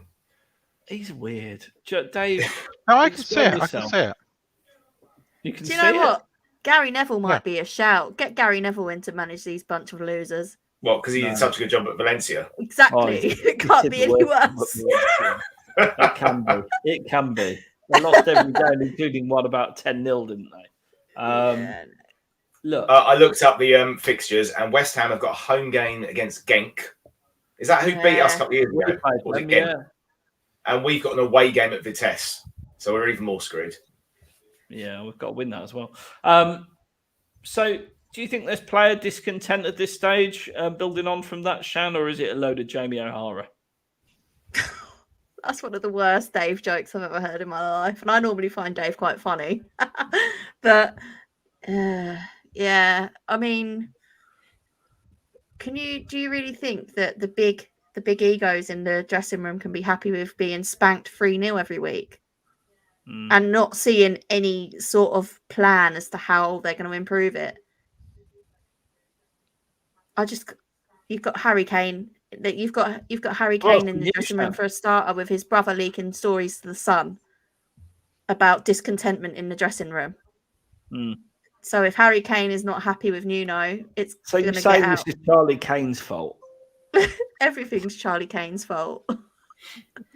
Those protests on the M25. John, do you think the stories are new? Are true? Not new. I've got Nuno in my head. Do you think the stories are true? Is there rumblings of discontent? Obviously, a lot of this came from Mr. Pitt Brook, didn't it? He's obviously got it from somewhere. Who's one of Charlie's contacts? Right, okay. Something's not right, because we're not running. I saw the running stats the other day. We're still at Jose level, aren't we? No, they're not running. There's no effort. But here's the thing, though, John. They were in the first game, so we ran City off the park. Yeah, because Kane wasn't on the pitch. Harry wasn't on the pitch. We played 3 fast strikers up front. Nuno hasn't got the bottle to drop. Nuno hasn't got the bottle to drop Harry to play how he wants to play. So if he wants to play this system, Harry Kane doesn't fit into that, so he can't play Harry Kane. And this is where Nuno isn't getting it. Kane can't play in a narrow 3. He can't. Yeah, or he needs to change the style of play to suit Harry, who is our best player ultimately. Well, I debate that maybe Son might be our best player, but Stevie D, do you think there's You're close to the dressing room. Do you think there's rumblings of discontent in there? What's your view? I'll have to put my glass up against the wall and see if I can hear. Who knows? I can't imagine they'd be particularly happy. I don't think any of us would be particularly happy in a current. Well, none of us are happy in the situation, and the players we have that have an ounce of integrity can't enjoy the football they're playing, can't enjoy the results we're getting. I thought Hugo's interview after the Arsenal game was very tactful. My read of it is he wasn't particularly happy either, and he was basically just spinning a political. I'm not saying it was Levy-led or Inig-led or any of that nonsense. Just a very political tale to try and keep people and keep the team together. But I can't imagine they're happy. They don't look happy. They don't look happy, do they? Yeah. Lucas Mura came out and said had some really concerning comments as well, basically saying that the game plan was wrong, that he didn't agree with the tactics we were playing. When you've got players coming out and saying things like, especially players like Lucas, then you've got a problem. Yeah, Lucas is always happy. He's always happy. I mean, you could slap Lucas in the face and he would still be smiling and happy and saying coys on his Instagram, which is not all he does, but what he loves to do. So when he's getting grumpy, we have a problem. It's a concern. It's a big concern when you've got a player like Lucas who is very similar to Lamella in his approach to the club and he gives his all. You can't say that Lucas doesn't come out and give his all every game. Sometimes his all isn't good enough, but he does try. And he's one that on social media, he loves it. He loves Spurs. In the Amazon documentary, I think he was one of the best ones, like getting an insight into him and how he feels about the club. I think Lucas is brilliant. But when you've got a player like that who loves the club, clearly loves the club, loves the fans, wants to do well for the club, and he's unhappy, and he's saying that they need to do better, and he's saying that the tactics weren't right, you've got a big problem in the dressing room, I think. No, I agree. The key will be Sunday. We are so close to 100 likes. There's 83 likes. Come on, let's get to 100 during the show. That'd be really good. Please, if you haven't already, hit the like button, hit the subscribe button, hit the share button, send us a super chat, sign up to a channel membership, do something. Don't be like Tottenham. What will you do if we get to 100, caller? I will instruct you to strip. I want to hear caller sing a song. We're going to see the likes going down now, mate. Come on. Can we see caller sing "Happy Birthday" to Mrs. HG? Yes. I mean, yes. We can do that. Whatever. I'm cheap. With John shaking his hips because Mrs. HG would enjoy that. I think actually, to be honest, you've got a point, Shan. I think Mrs. HG would much prefer John to sing "Happy Birthday" in the style of Marilyn Monroe to Mrs. HG. There you go, John. If we get 100 likes, John's going to sing Marilyn "Happy Birthday" Monroe. to Mrs. HG with Marilyn Monroe vibes. There we go. Do absolutely hit that button. Yeah, Marilyn Monroe vibes. You got to be Speaking up for of that. that, We're on 93. We just shot up to 93 just like that. Look at that. I think it's going really well for you, John, right now in your future career. Let's talk. I don't sing the karaoke. I just like to point out. I just run the night. Well, look, I think all I would say is that we're at 95 now, so 5 more likes. And John's going to sing "Happy Birthday" to Mrs. HG. While we're waiting for those likes to roll on in, can we just get a blonde wig on? These are my favourite Friday nights. Gone are the days where I used to enjoy going clubbing. It's spending time with you guys and the Tottenham massive. There's a demonstration on Sunday outside the stadium. So, absolutely, if you like that kind of thing, it's available to you. It's a protest to get ENIC out. What's the cheese room's take on this, Shan, starting with you? Not the cheese room's take, because, we've got to hit 100 likes. You might save. You're saved for 10 seconds. John. Okay. John, over to you. You can refer Happy birthday. No, you've got to stand up. You've got to stand up and you've got to give it a little wiggle. Come on. What, you want to look at my groin? Well, no. You're fine as you are. Come on, John. Happy birthday to you. Happy birthday to you. Happy birthday, Mrs. HG. Happy birthday to you. From your bit of crumpet, John. That wasn't half bad. That was very good. That was very good. Now, the only problem is a few people have hit the dislike button, and now we're down to 99, which means you have to do it again at 100. I'm joking. Shan, you thought you were off the hook. You're not quite. Let's go back to you. Okay, ENIC and Levy. So my take has always been I couldn't give a shit what they do with every part of the club apart from the football inside. And at the moment, we're regressing on the football pitch. So to me, that signals that Levy needs to do Levy needs to do something. We need to get some quality in. Obviously, it's too soon with Paratici being brought in to really make any judgment. I think this summer was always going to be a bit difficult in trying to get the balance right. But we have a squad full of individual talent, but it's just not balanced. And I think in January and in specifically in the summer, Paratici's got a job on his hands to try and balance the squad and bring some real quality in to try and get us contending, even to contend for the top 6. If we don't bring someone in January, I don't think we'll get top 6 or top 7. I think we'll probably be 7th, 8th, 9th, 10th. Well, 8th, 9th, 10th, not top 7. But yeah, I think if things don't start improving on the pitch, and if we don't see some ambition from the chairman over the next couple of windows, then I think I'll be okay. I think you need to go, because he'd have had a full season of fans in the stadium. There will be no excuse not to spend. And with the prices that Stevie Diver pays for his seats, he wants to see some quality on the pitch, not the dross Mine we're was getting. free of charge on last night. Well, maybe I'm to free blame. of charge, and you got to hang out with the legends. I mean, you know. I mean, yeah, I think that's my stance. But like we all know, I am a big fence sitter. I don't agree with protesting. I don't know if that's the way to go about it. I don't really know if you're going to protest, it needs to be really, really well organized. You need to have a lot of people there. 500, 600, even 1,000 people there isn't going to make any difference. And if what the Levy out camp are saying, that Levy doesn't care about the fans, Levy isn't going to pay any attention if we're protesting outside the club shop. The only way he's going to care is if it starts to damage his reputation, and he hasn't really got much of a reputation anyway. So I really don't think he cares about that either.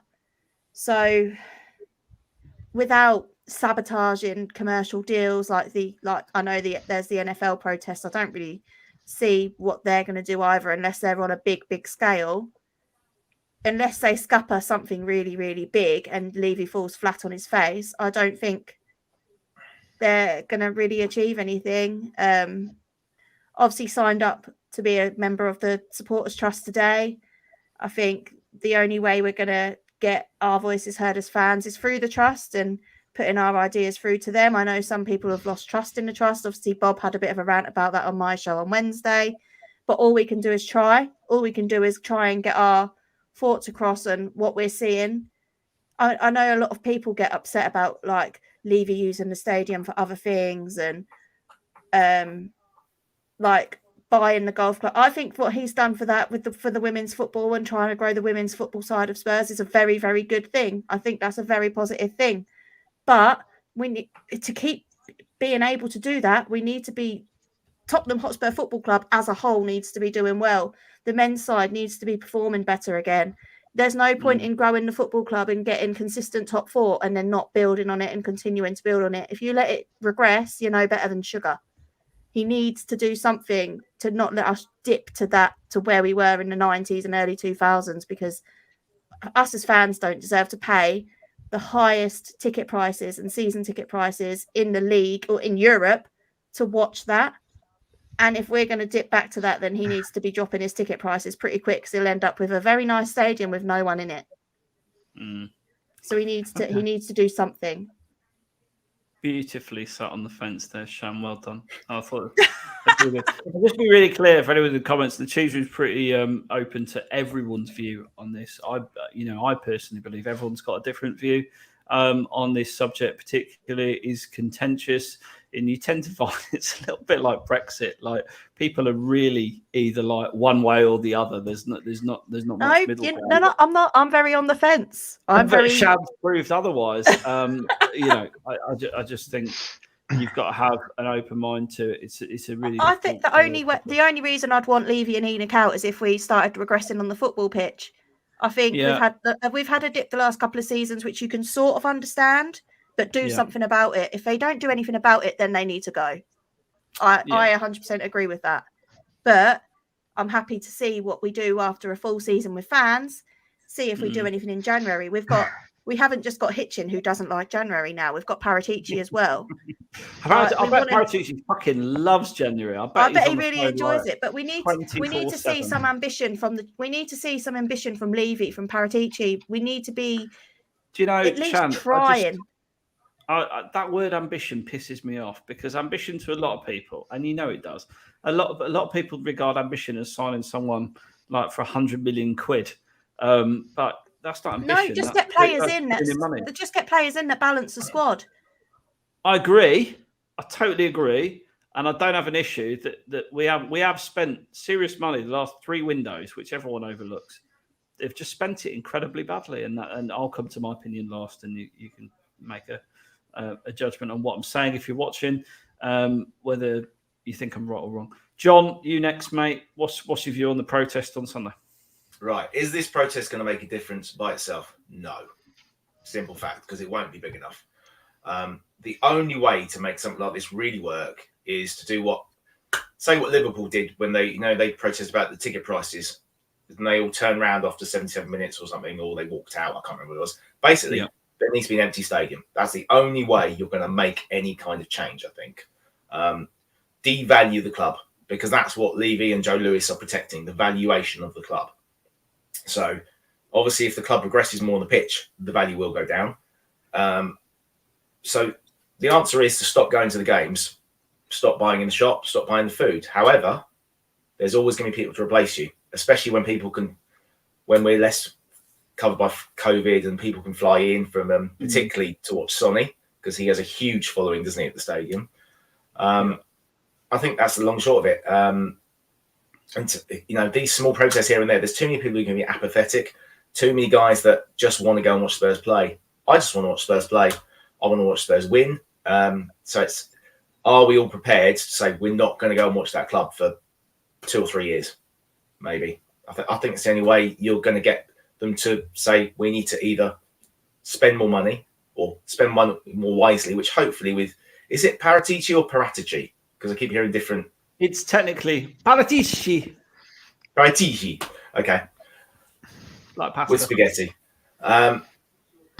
Hopefully he can buy some, he can find some better players, because it's not just the last couple of years we spent badly, Caller. We've spent badly for years. There's a comment here from Sam, one of our channel members. Thank you, Sam.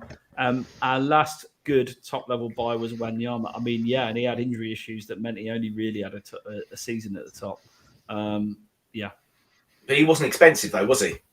He was 12 million. He was a snit, a bit like Herbier, to be fair. He was a snit at the price because we got him near the end of his contract. The big buys we buy: Soldado, Lamella, Rebroff, Bentley, Darren Bent. How many of the players over the last 20-odd years have we bought that just haven't? John Scales, I can think of, back in the mid-90s. There's so many of them. For some reason, we just buy a lot of crap. Some of our best players we've signed have been, Bale was 5 million plus add-ons, which Levy obviously negotiated to be cheaper when Southampton were in trouble. Aaron Lennon was $1 million. Danny Rose was $1 million. Huddleston was $2.5 million. That's what we need to do. We did it with Dele, and then we tried to do it with Session. We need to go back to get these gems. And you can't tell me they're not in the Championship or League One, because there are players out there, because they turn up for teams like Villa or Brentford. Look at what Brentford are doing. Some of their players are looking really good, but they're going to sell them for a lot of money. Jared Bowen, we were heavily linked with Jared Bowen, but we bought Bergwijn instead, didn't we? Yeah. Jared Bowen's probably a level ahead of Stevie B. I like Stevie B. Bowen's been very successful there. Yeah. It's all down to our recruitment at the moment. That's the problem. Yeah. Okay. Steve? Tricky question. How long do we have? Especially when you're drinking with Daniel Levy, Have to be careful. No, I can see good and bad in what ENIC have done. Have they made mistakes? Absolutely. I think a lot of the PR from a club isn't great. Like I said earlier, with getting school kids into the ground, that could be wonderful. Clearly around COVID and ticket prices for the final game. Even things like statues, like Steve. So it means a lot to the fans to have a statue of people like Jimmy Greaves, and I know his death's highlighted it. The club could have just come out and gone, yeah, we'll do a statue.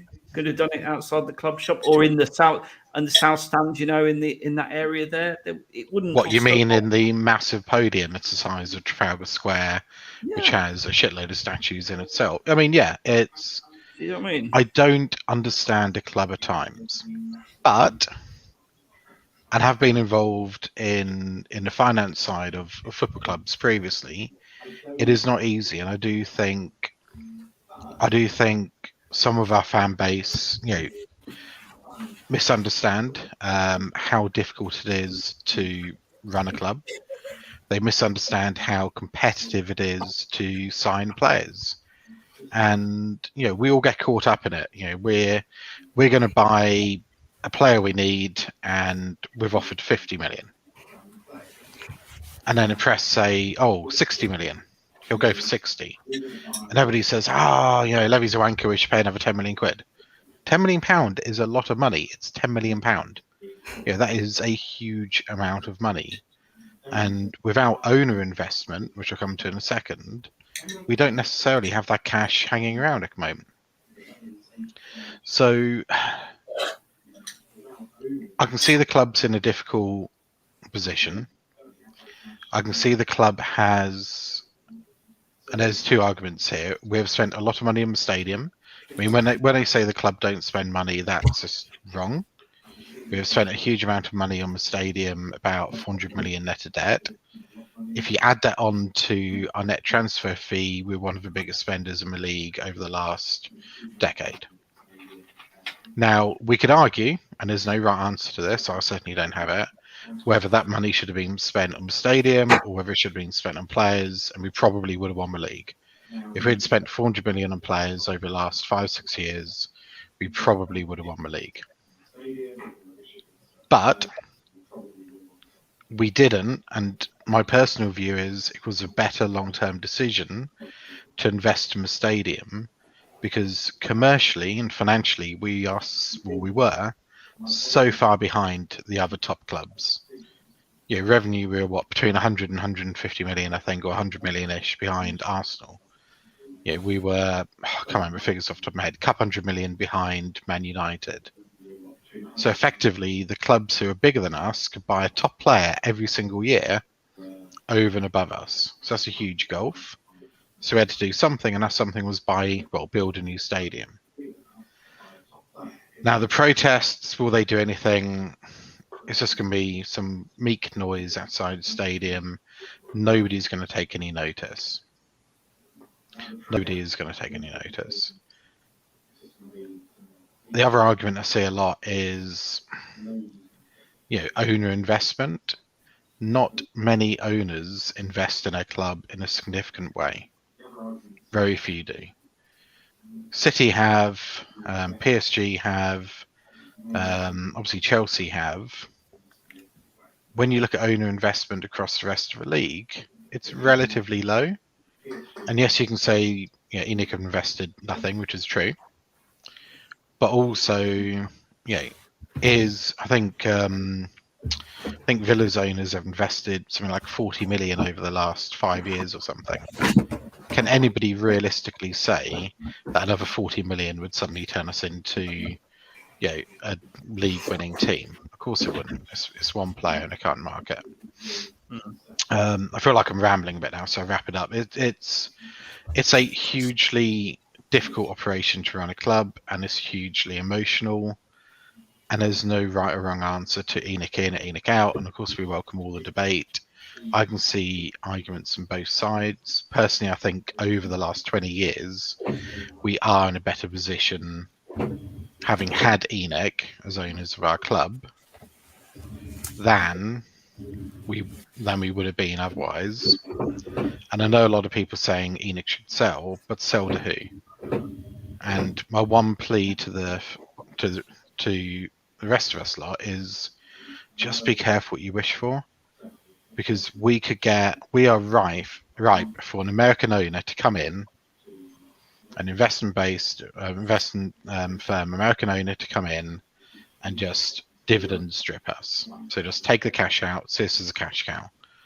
Currently, ENIC do not take any money out of the club. Yes, the valuation of the club's going up, so I know, clearly that's one of their strategic aims in terms of investment. But they could sell us tomorrow to an American investment firm who would take 50, 60, 100 million a year dividends out of us. Like the Glazers. And there could be no difference.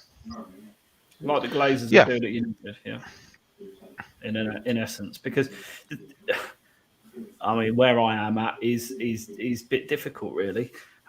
So do I think people should go down and protest and make their voices heard? Absolutely, if they feel that way. Because I think it's everyone's, human right to protest. Do I think ENIC have done a decent job over the last 20 years off the pitch? Absolutely.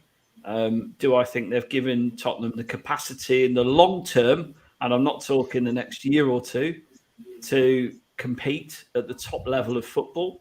Yeah, absolutely, because you have to have revenue to compete under financial fair play rules. That is black and white. You can't argue with that. You need the turnover in order to sign better players. So we will be able to outspend most clubs in the league, and we will be able to punch our weight in the big six. Jumping in. Go on. You said previously, and you're right, over the last 3 years, we have spent a significant amount of money. We've been... it's not in the latest. It's not reflected in a lot of the figures that I've seen dumped around, us being in the bottom of the net spend, doesn't include the end of Dele window, doesn't include the summer just gone, doesn't it? So we have spent money. We just spent it incredibly badly, Steve. 100%. You look at our centre midfield, it's £100 million centre midfield between Lo Celso and two players. Ndombele. 2 players, £100 million quid. Yeah. 2 players. It's a joke. The fact that we've spent the money incredibly badly is a damning indictment on Daniel Levy, in my opinion. And absolutely, look, I'd say my view is ENIC should move out of the way and make way if there's someone better to come in.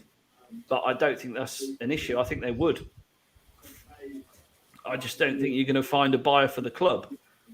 And this is my view. I don't think you're going to find a buyer for the club that is going to commit to even 2 billion on Tottenham, because they could go and buy Newcastle for 300 million, who've got a 50,000-seater stadium, a massive fan base, and a history.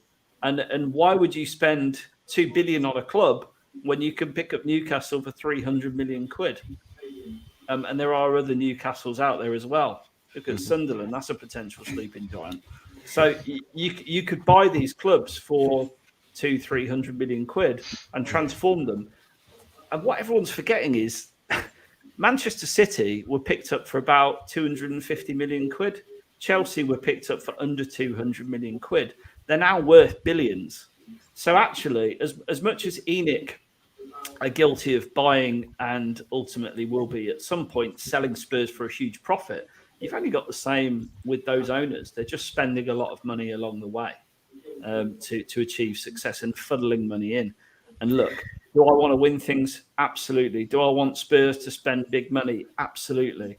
Do I think in the last 3 years we've spent big money and pissed it up the wall? Absolutely. And that's my issue with Levy and ENIC. I think we need change, and we absolutely need to change the way we recruit players. If Levy goes, great. If ENIC go, great. I can't see it myself, but I respect everyone's right to protest, and I can absolutely understand where everyone's coming from the protest.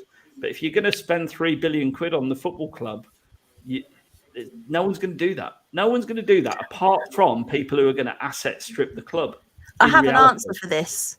If everyone starts getting their super chats in and liking and subscribing, maybe eventually the cheese room will have 3.5 billion sat around. This is a good shout. If we all can you just send a subscription, a Patreon, sign up for super chat, and hopefully we'll have enough money to buy out ENIC. Look, I think ENIC have done a shit job on the pitch the last 20 years.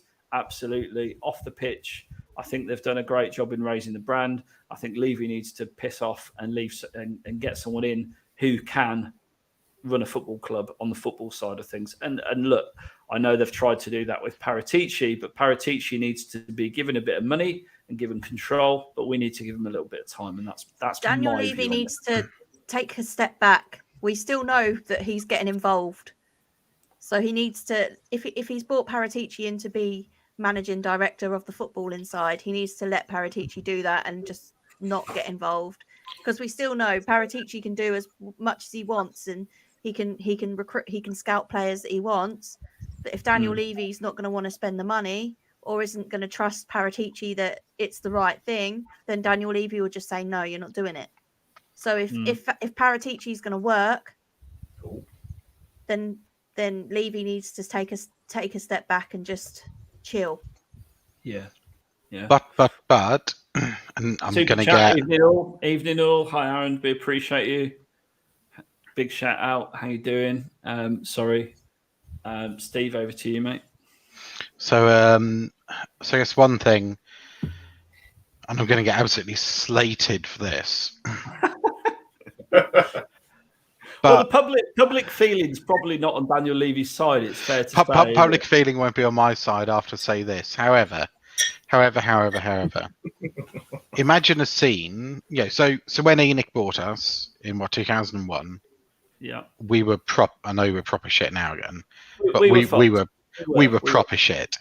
Yeah, we were financially unstable, and I know I'm an accountant. I'm always going to love the numbers, but yeah, at the end of the day, we were financially unstable, and there was a chance of a club going bankrupt. Yeah, we were also finishing quite often in the bottom half. Mm-hmm. Yeah, us finishing top 4 was just incomprehensible. wasn't even on cards, right?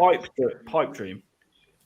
If they'd come in and run the club just stably, and we'd improved a little bit, and we became a West Ham. Yeah, occasionally we'd get a 6th finish, or occasionally we get a 7th. I don't think we'd have the Enoch out protests now. I think we've got the Enoch out protests because actually Enoch did a great job up to a point. Yeah, they got us into a title challenging team from an absolute shit show. And then, they didn't build from that. And now I think that's what's saying good to fans. So it's quite interesting that although they haven't been successful in terms of trophies, over the last 20 years, we have been successful in terms of league position and what we've challenged for, far above what we would have done in the 20 years previous. I think the issue is, Steve, people don't want to challenge stuff, they want to win stuff. And ultimately, Tottenham has got a proud history going back. First team to win a European trophy, first team to win the double. We won the FA Cup 8 times before anyone. First non-league team to win the FA Cup as well. I mean, that's a bit of a ridiculous one because it's like 1902. Yeah, but we were still the first team to do it. Still the first one to do it, caller. Still the first one to do it. Absolutely true. Yeah. I think that's the issue, Steve. People have got, ultimately, we were shit, before Enoch took over. But prior to that, before the sugar years, we were a successful club, weren't we? We were. And, I can see some comments coming up in the chat already. So I think we can take a few of these because they are directed predominantly at you. I don't disagree with what Steve has said. I think Enoch have done a good job up to a point, but now there's a clear aggression on the pitch, and that's what matters to the fans. So now the fans are rightfully having a voice and saying that they want change, whether it's what the other thing is, Shan. We've attracted a lot of fans to the club that only remember the good days, as such as Tottenham, in modern times, only remember the Champions League, only remember, maybe from Crouch scoring that goal at Man City onwards, and us being near the top of the league, challenging for the league. That's not really most people's lifetime memory of Spurs, if I'm honest. But I want to come on to these comments. Steve, our net spend since 2014 is 29 million. We have the lowest spend. So what is Steve on about? So 2 things. One, this is the ex-auditor in me. I'd love to know where that 29 million has come from. I've seen it banded about a bit, well, quite a lot on social media. I've tried to get back to that number, and I can't get anywhere near that number. We're significantly higher than that. Just even logic says it's not 29 million because we've net spent nearly 220 million or something in the last 3 years, and all the Bale money, which was our only biggest sale, or our biggest sale, we spent all of that money. So I don't understand where the 180 million deficit has then come in to take us down to 30 million net spend. Also, just to clarify, I didn't say we were the biggest spenders. I said one of the biggest. I think we were fourth or something over the last few years. So we have been spending money. We haven't been spending it well. I don't think anybody could argue we spent it well. Absolutely. Don Fabio needs a free hand, give him a footballing budget and let him get on with the job. Stuart Austin, very vocal in the chat. Can't pick up every comment you're coming up with, mate. But bottom of the net space, that isn't a fact, is it, Steve? No. There you go. It's not a fact. It's not. And a question: is your jumper stonewash, Steve? It's a t-shirt and comedy value. It's probably a stonewash t-shirt. There you go. And I will absolutely look. As I said, all views are absolutely represented. Let me put this to the panel. Are you happy with one trophy in 20 years under ENIC? And are you happy with ENIC's business model of profit over glory? Which, as we know, is a well-trodden statement. I'll go first, if you like, as I'm normally asking the question. Then we'll spin round. Shan, you're up next. No, obviously, I'm not happy. I want Spurs to win everything. I'm pissed off that we didn't sign a player for 18 months in the Poch, because I think that's the time we really needed to invest and kick on to do what Liverpool have done in effect and win the league. They put together a team on the cheap. If I'm being really honest, Liverpool, I think the Liverpool spend over the last 5-6 years is very similar to Spurs. They've just invested really well. So no, I absolutely I'm not happy. ENIC profit over glory always winds me up slightly, because they don't take any profit out of the club. They will take a massive chunk of money when they sell the club, if and when they sell it. But they don't take dividends out, so it's a bit of a moot point. But am I happy? Absolutely not. That's why I would be more than happy to see the back of ENIC. Shan.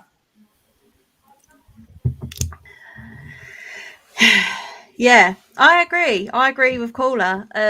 Obviously, I've only seen Spurs win one trophy in my lifetime. I think we can all agree. I'm 26 years old. That's not good enough for a club of Spurs stature. One trophy in that time really, really isn't good enough. Well, it's 30 years now, but going back to 91. Or was it 91 the last one? What, FA Cup? No, not 90. Yeah. Well, we won 92? 2008, won it, League Cup? No, but before 2008. 99. 99 League Cup and then 91. Yeah. See, I didn't even know we won the League Cup in 99 because I was 4. So it was a horrendous game. Okay, we've won 2 trophies in my lifetime. One of them I didn't even know we'd won. So yeah, no. Obviously, no, it's not good enough. We want to see, like Caller said, we want to see Spurs win everything, but let's not forget we've had our opportunities too. We've had our opportunity to get our hands on the biggest prize in football, and the mentality within the squad, you could argue, was the reason we didn't, and why Liverpool came out on top that day. We've been in 3 other cup finals, and then again, your big players don't show up; they go missing. So I don't think we can blame ENIC wholly for the fact we've not won trophies. I think it's been the squad, it's been the management of that squad. ENIC can only buy the players; they can't advise them tactically on what to do on a day, and they're giving us the players to be able to get to cup finals. We need to have the players that can get over the line. We need players with a big enough mentality to get over the line in those games. But we've got the talent to be able to do it. It's just having the right person to be able to get that out of them, I think. But that was, again, such a fence sitter's answer, wasn't it? No, I'm not happy, but they're not fully to blame. That's my response. John? Well, obviously not happy about the lack of trophies. And in certain ways, Enoch/Levy are to blame. I mean, I still get annoyed by the Saha and who was the Nelson signing when we were looking at like Suarez, and we could have won the league that season, but we got 2 free transfers when we a little bit of investment we could have got there. And there's been other instances of that. But I think the profit over glory thing, the reason we had to make a profit for those 2 or 3 years was so that the refinance of the stadium could be done at a cheaper interest rate, which will save millions in the long term, which we're told, will be reinvested in the team in the long term. It was a short-term pain for long-term gain thing. Obviously, I'd love Harold Prince to come and buy us and fund loads of money. But I think we were Sugar. Sugar was awful. I don't know. Obviously, Shan doesn't remember Sugar, but he was terrible. If you listen to ex-players like Steve Perriman, who was assistant manager there, he said how bad things were under Sugar. The club was so badly run. Sugar didn't know what he was doing. He's a businessman. He's not a football man. I'm not saying that Levy's brilliant, because there's so many things he's making mistakes with. We've just got hope that the Don has now come in and can sort out the football side. And hopefully Levy will take a step back, because he's in his early 60s now. He doesn't need the money. I've seen some comments saying he earns 7 million a year. I don't think that's correct. I think he's on about 3, which is still an awful lot of money. He did get a big bonus for the stadium, didn't he? But he's on about 3 million, which is a lot of money. But we have second highest paid chairman in the Premier League, for the record, John, and will be probably the top earner when the Man United geezer packs it in. So you can't plead poverty for anyone. Oh no, absolutely not. No, he's very well paid, but then he part-owns the company, doesn't he? So he can pay himself what he wants, really. Him and Uncle Joe. But I just don't know what we're expecting. It's a bit like, let's sell Sissoko, Winks and Co. Where they're going? Who's going to buy the club? That's the problem. We just need to try and get their mindset to be a bit more. They need to think more cleverly. Sorry, that's awful language. But they need to wise up, be more streetwise. They need to sign fucking players. Sign some good players. Just the money at the wall. Yeah. Rather than, I think this is another thing that I think Levy always did. He'd buy players that he'd heard of. Like he'd go for the name. It's like managers. He'll go for a name. Sissoko, 30 million. He'd go for a name that he's heard of, rather than like take a punt on someone that shows actual talent. And Musa Sissoko is the prime example. It's like Jose Mourinho. Anyone with a brain would know that he wasn't the right type of coach for us. But Daniel Levy saw Jose Mourinho as this big vanity project and brought him in anyway, because he knew who Jose Mourinho was. Rather than sorry. That's basically it. He'll go for someone that's well known as opposed to someone that's not so. Can you put Stuart Austin's 11 p.m. comment up? I can try. It's near the bottom. I'm on it. Yeah. So, question, probably to everyone in the comments: should we massively back Nuno right now? Would you? Would you buy players Nuno wants, or would you wait, knowing that we're probably going to sack him anyway? Okay. And while we're waiting for the responses on that, Mr. Diver, profit before glory. What's your view? I mean, I maybe feel that's a slightly leading question when somebody says profit before glory. Look, I get a lot of shit for eating prawn sandwiches and all of that good stuff, and clearly I'm not. It's not fucking prawn sandwiches. It's finest steak, isn't it? Let's be honest. True. Lobster. And, clearly, I'm not a fan because of that. But I love a club. Beef Wellington. No, I went out for dinner with Steve, and let me tell you, we had fucking lobster and steak in the same meal. Yeah, it was shit though. It was shit. But getting back on point, I think. Yeah, it hurts. I want to see us win every game. I want to see us win the league. I want to see us win a Champions League. I want to see us win every single thing we go up for. Of course I do, because I love the club and I love seeing us win. It's not realistic. But do I think we have a policy of profit over glory? the accountant head of me is screaming out because, and I'm not saying whoever posted that question, apologies, can't remember who it was, doesn't understand, but the majority of people don't understand that profit in a football club is actually quite a poor measure. You need to look at cash flows. And when you look at our cash flows, we spend all our cash. We're not spending it where people want it to be spent, i.e. we're spending it on the stadium rather than on players, or we're spending it on the wrong players. But profit is a fairly erroneous measure to look at a club's performance. It's a great headline. But do I think, I guess making it into a more neutral question, do I think that ENIC adopt a more prudent policy in running the club rather than a more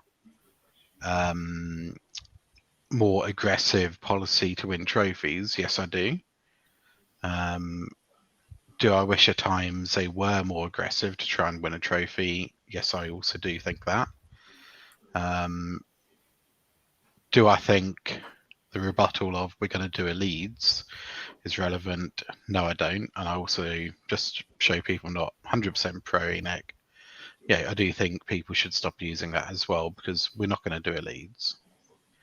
But no, to answer the question, I'm not happy. You could be happy with one trophy in 21 years. I want to win a trophy a year. I mean, we've never won a trophy a year, so it's not realistic, but I want it.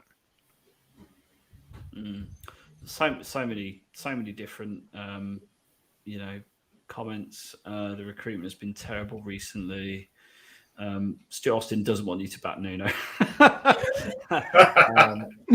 But Hamza does want you to back him. And Craig makes a good point. It's not really Nuno buying the players. So you backing Nuno. I mean, to throw it back to you, John, are you backing Nuno or are you backing Paratici? Because because surely in this structure, the manager is just the coach, and actually Paratici is the guy who controls the ins and outs, builds the squad, if you like. So surely the flak should be directed at him. Is he frozen? I think so. Can I take the question? Yeah, go for it. I think, obviously, Paratici's job is to build the squad, but he's had one summer. Obviously, he's brought in Nuno, which, isn't going great, but there wasn't really a lot about. I think if we wanted to get Poch back, and obviously PSG were playing hardball. Nuno's been given a short contract, which conveniently runs up to the end of Poch's PSG contract. I think you can't judge Paratici on his ability to build a squad after one summer, after one transfer window. Yes, he's the guy that's going to bring in the players. He's going to get the ins and outs, and then he's going to recruit a manager that he believes fits the system for the players that he's got. Nuno isn't a very good indicator. Let's not forget Paratici did push Levy to sign Nuno. Fonseca was almost done, and then Paratici came in and was like, nope, I want someone more defensive, and we got Nuno.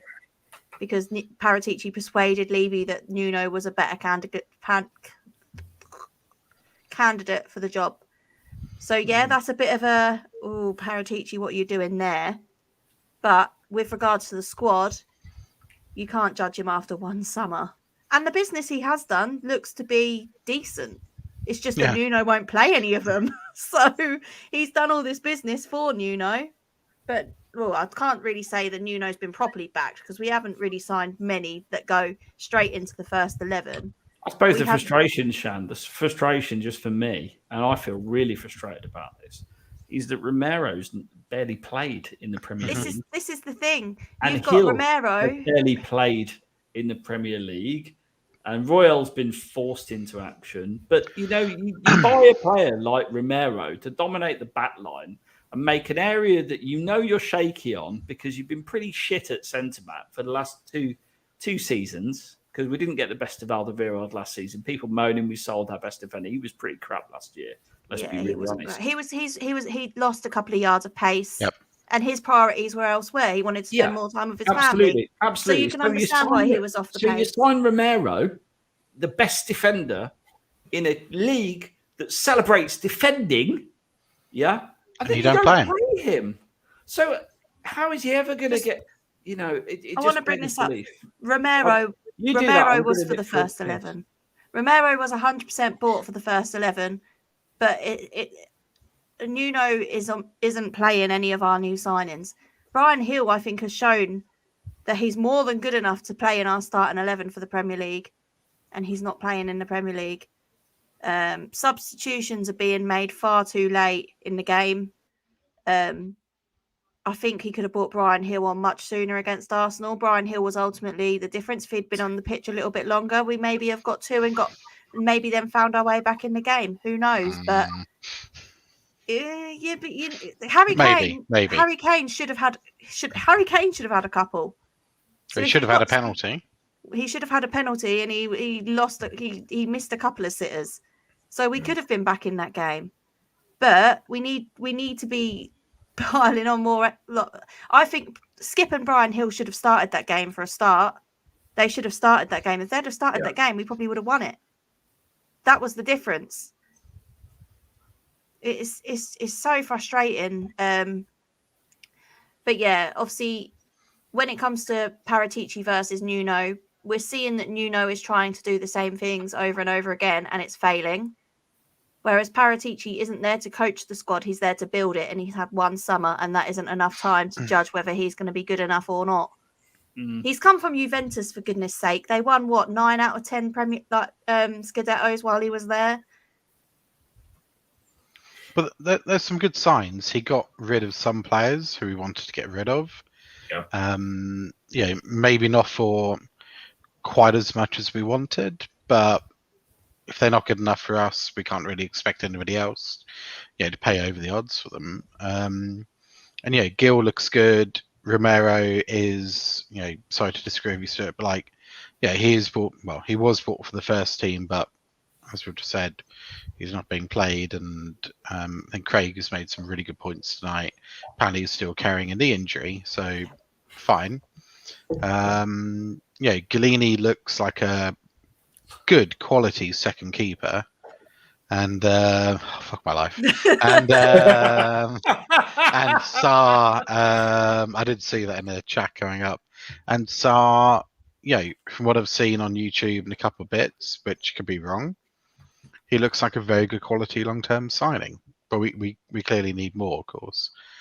So Portuguesa, that's a good name actually, I like that. Do I have some ties to the club? I do have ties to the club. My blood bleeds blue if you cut me, mate. Certainly not red. But that is my only tie to the club. I've got no in the know. I'm not linked to the club. I'm not paid by the club, or anything like that. And as much as it was wonderful meeting Levy and Lewis, I certainly don't know them on a first name basis, and they would certainly walk past me in the street. Especially after last night as well, probably run past me. Run away. Mr. Lewis. Yeah, please. Mr. Lewis, can I come on, Aviva? I tell you what, he's not so sprightly when he's got me wrapped around his legs, like clinging onto him, saying, "Please, can I have a photo?" What is their plan for the club? And I think you have raised a very good point here. And I think something, and this was in, I don't know whether it was the trust or the new trust or whatever, the new trust, it's not a trust, but it's trying to be the trust. Change of Spurs. The trust isn't a trust, it is the trust, but isn't a trust. One of their points was very good about, the medium and long-term strategy of a club. And I think if a club did come out and say, look, this is a plan for the club, we're going for, and this is what I take the plan to the club currently to be, we are not without owner investment, which is not going to happen. We're never going to be able to invest the same amount as City or United. We just don't have that money, fact. But we can invest a significant amount. And if they say, we will invest in top level young talent like Bryan Gil, like Pape Sarr, and then we'll add in the occasional, reasonably well-grounded player who can go into the first team, like Romero, I'd be pretty happy with that. And then at least you can see the long-term strategy of a club. I'm not convinced we've got one at the moment. I did see another question. Oh, loads of accounting questions tonight. I love it. It's nearly getting bedtime as well. And with my voice, I could put so many fuckers to sleep right now. It is. So yes, the accounts are public. You can go on to Company's House, Beta Company's House. You can download the accounts. All the information is in there. I have seen people say that the accounts are not right. I've seen people, second time I put Shan to sleep, I've seen people say they're somehow in collusion with the auditors or some nonsense. Nope. They are audited accounts. They are factually correct. Anybody can go on there and read them. Yeah, they are. You can't really argue with Company's House posted accounts, can you, Steve? I've seen a few that are wrong, but not comment on that. Given, yeah. Okay. Either of you two got a comment on that? Shan, you're right. You're asleep there. Do you know what? I closed my eyes and actually Diver's voice is quite relaxing once you close your eyes. Yeah, frequently for women to sleep. Hello, Brian. Much love, mate. We have the Boris Johnson of Levy out in the comments now. Can we put King Hoddle's comment up? Yeah, because Shan said that, and I think whatever you say about Enoch, whatever you say about the club, and whatever you say about Kane's desire to leave the club, none of our key players have ever played well since 2008 have ever played well in the final. We've made some daft decisions. I mean, Son at left back, well, I think it's a semi-final, wasn't it, against Chelsea? That one. Yeah, it's proper. We've made silly decisions, and I know everybody goes on about it, but Kane v Mura, who to start in the Champions League final. Yeah, we've been so close so many times. Yeah, I agree. Look, I mean, the classic was Poch playing fucking Son at left back, wasn't it? In the semi-final, it's just. Is there an echo in here? Fucking just said that. Yeah, no, I'm not drifting. Honestly, I'm not drifting off listening to you. I was paraphrasing you, Steve, and I agree with you. Somebody does need to paraphrase me. It's just it beggars belief that every time we get to a semi-final or a final, we do something. I mean, Sissoko giving away a handball in the first couple of minutes of the Champions League final was the absolute icing on the cake for me. Yeah, and there's a point there. No one talks about the wrong move, starting Kane half injured, dropping Lucas for the final. I mean, we talk about it every week. Everyone does talk about it. We talk about it a lot. And look, Stuart, I know you've been really vocal. They're all trying by the time of final get Harry some help. Yeah, quite frankly, it all comes down to squad depth. The second striker is negligent. It is negligent.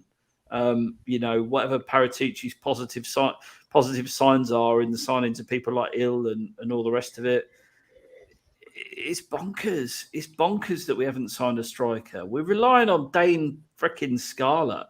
I mean, I'm not being funny. That's ridiculous for a club that is the 10th richest club in the world that we have not signed a second striker. It's bonkers. It's undefensible. Those are the reasons I'm fed up with Enoch and Levy, because they do stupid things like that. Stupid things. So, who should we buy? And I'm going to start Danny Ings. Or should have bought, rather, Danny Ings. That's what you think we should have bought? Yeah. Yeah, 100%. We're paying Sissoko 120,000 a week. I've seen the argument that Ings wanted too much money. He's only on 150k. You've nearly cleared his whole flipping bonkers. Absolutely bonkers. Plus, you've got rid of Toby's wages as well. He was on 120k as well. Yeah, 100%.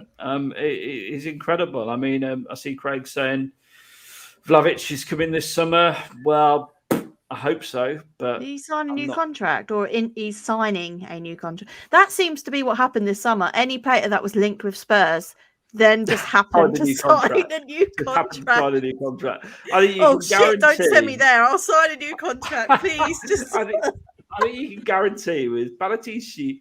And I saw someone saying, "Why do you call him the Don? He hasn't done anything." Because it's easier than saying Balotelli every 2 minutes is probably the real reason. We just please sign a fucking striker. Please sign a striker. But then you look at Palace with everyone's got 3 strikers. We are the only team in the Premier League with one goddamn striker. Why? They sign Edouard from Celtic for 15 million. They bring him in and bring him on, and he scores a brace. Oh, fuck off.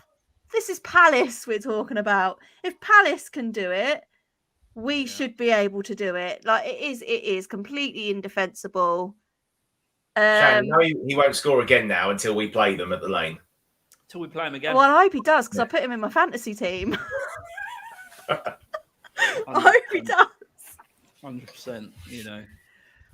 Bonkers. Can you get Jonathan Mills's comment up as well? Yeah, who would come to Sirs? This one. This one. You want this one up? Yeah. So I think it's an interesting point. You I see it a lot. No. I mean, maybe a little bit. I think Danny Ings would have come to us.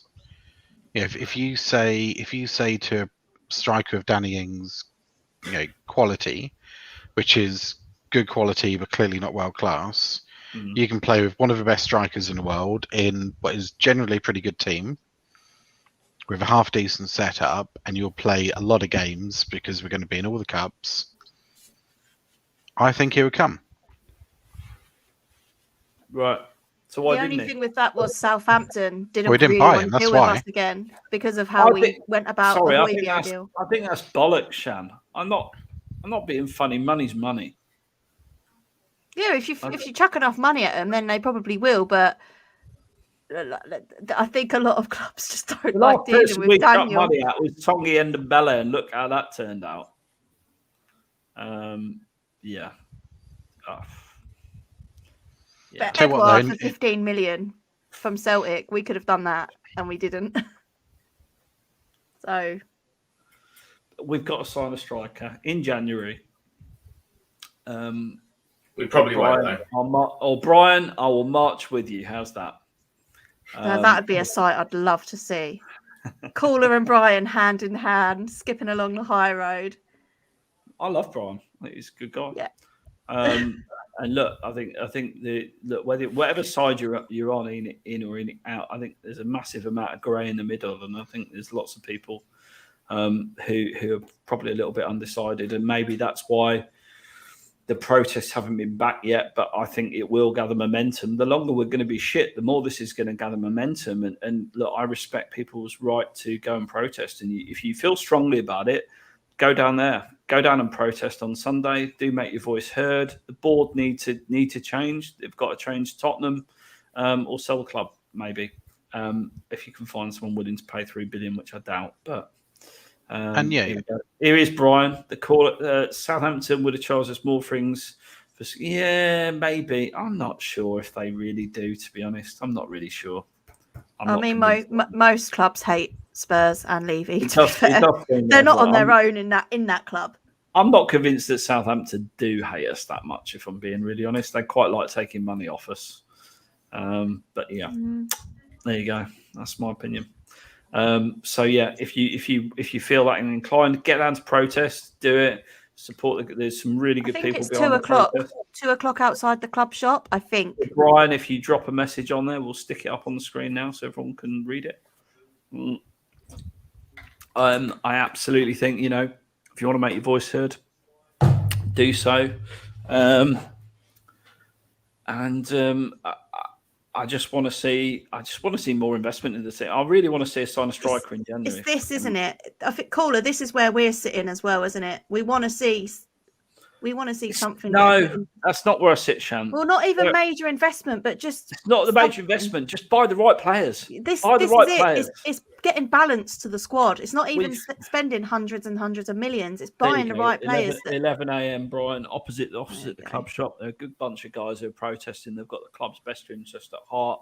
If you feel that way inclined, do go down there and support that.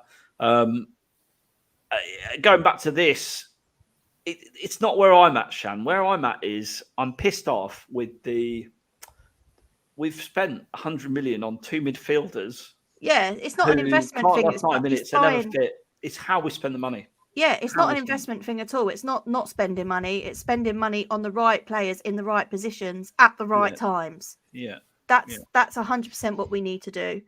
Yeah. And we want to start seeing that from January onwards. If not, then there'll be a lot more people that will want Enoch and Levy out. 100% it will build and build. And ultimately we'll see where it goes. Like I say, there's good people on both sides of the debate. The important thing is it's a debate that he's absolutely had. And I'm sure if Bryan were here in the room, he would say exactly the same thing. We've been going for 2 hours, 20 minutes. I appreciate every single one of you who's tuned in. Please do like, subscribe and share. Can we have a new director that has a plan? Don't look to the boss. And I suppose the other thing that I really want to call out is that we didn't. The club talked a lot about having a supporter director,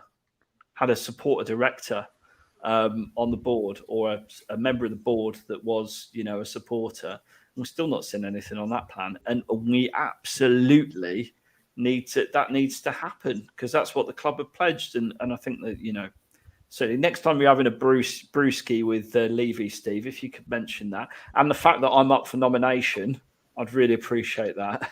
Oh, dear I think I could offer him some very good advice. Very good advice indeed. Ledley King's your best mate, isn't he? Ledley King's my best mate, yeah. Brian's saying he's not the Boris Johnson, Shan, of Levy out. So I disagree. I think he's gathering the troops. He ain't got the hair. He hasn't got the hair, no, but he's gathering the troops. He's trying to do things in a more diplomatic way, and I really respect the way he's going about it now, rather than getting angry, because we all love a Daigle rant. But I think the way that he's going about it now will get a lot more people on board, and I think it's the right thing, is to be diplomatic in what we as a fan base are trying to achieve, which is success on the pitch, and he's fighting for that. So what I'd say is there needs to be less fan on fan abuse, arguing and abuse. Yeah, can you put up Brian's post at 11:24? Sorry, what's that, mate? Brian's that one. Yeah. Like I suspect that my view and Brian's view would differ in quite a few areas, but Brian's right. It's we need to be respectful. Everybody has a right to opinion. Nobody's right. Nobody's wrong. I think most reasonable people can see both sides of a fence. And what do we want at the end of the day? Every single one of us wants the team we love, the team we follow, the team we pay a lot of money to follow, to do well. And that's my point, Steve. There's just too much hatred right now in the fan base, and it's toxic. What we do need to do is have platforms like this to discuss the rights, wrongs, wills, wherefores of the ownership of the club, and a real constructive conversation about it to help and move everyone forward, because everybody in this chat room tonight, everybody who watches this show is watching it because they give a shit about Tottenham and they care about Tottenham, and we all care about Tottenham. I bleed Tottenham. I could talk a glass eye to sleep about Tottenham on a daily basis. You just talk about accounts. Let's be honest. That's why we're all here. So look, thanks for watching. Shan, pleasure for joining. Thank you very much again. Yes, great to be here again and talking about what's important. We're all Spurs at the end of the day. Whether you're Enoch in, Enoch out, we all want a successful Spurs on the football pitch, and that's what is important. So for Sunday, come on, you Spurs. Absolutely, and you're welcome to my ticket. If anyone's watching, there's a ticket available in the North Stand. Let me know. Follow me on Twitter. It's a good seat. I've sat in it more times than Caller has. Very good seat. Well, I haven't sat in it this season, so I've been in the cheese room. John, mate, nice to have you on again. Thank you very much for having me. I can't take your seat. My wife is running the London Marathon, so I'll be at home with the kids. Yeah. I was worried about any disturbance, and then I realised I don't go through North London. It's a shithole. So thank God for that. And Stevie D. Thank you very much. I look forward to seeing you on. That was very soft, wasn't it? Getting towards the end of the evening. No, look forward to seeing you on late Sunday. night love with Stevie D. Lover. That needs to be a show. Oh, there's no love at the moment. And yeah, we can see, there are so many messages like Brian's in the chat, and I think we appreciate a lot of the followers in the cheese room are probably the more balanced of our supporter group, and obviously social media brings out terrible aspects of all of us. So we do appreciate that. Like everybody's giving their view and everybody's being respectful. Come on, you Spurs. I'll see you, Aaron, on Sunday, and let's hope it's not as shit as it sounds. Brian, please put that comment up. Just on all of us, do a message, Brian. We need to get you back on soon, mate. So much love, and I'll speak to you soon. And in the meantime, Steve. And I don't like snooker. Don't like snooker. And in the meantime, come on, you Spurs! Come on, you Spurs!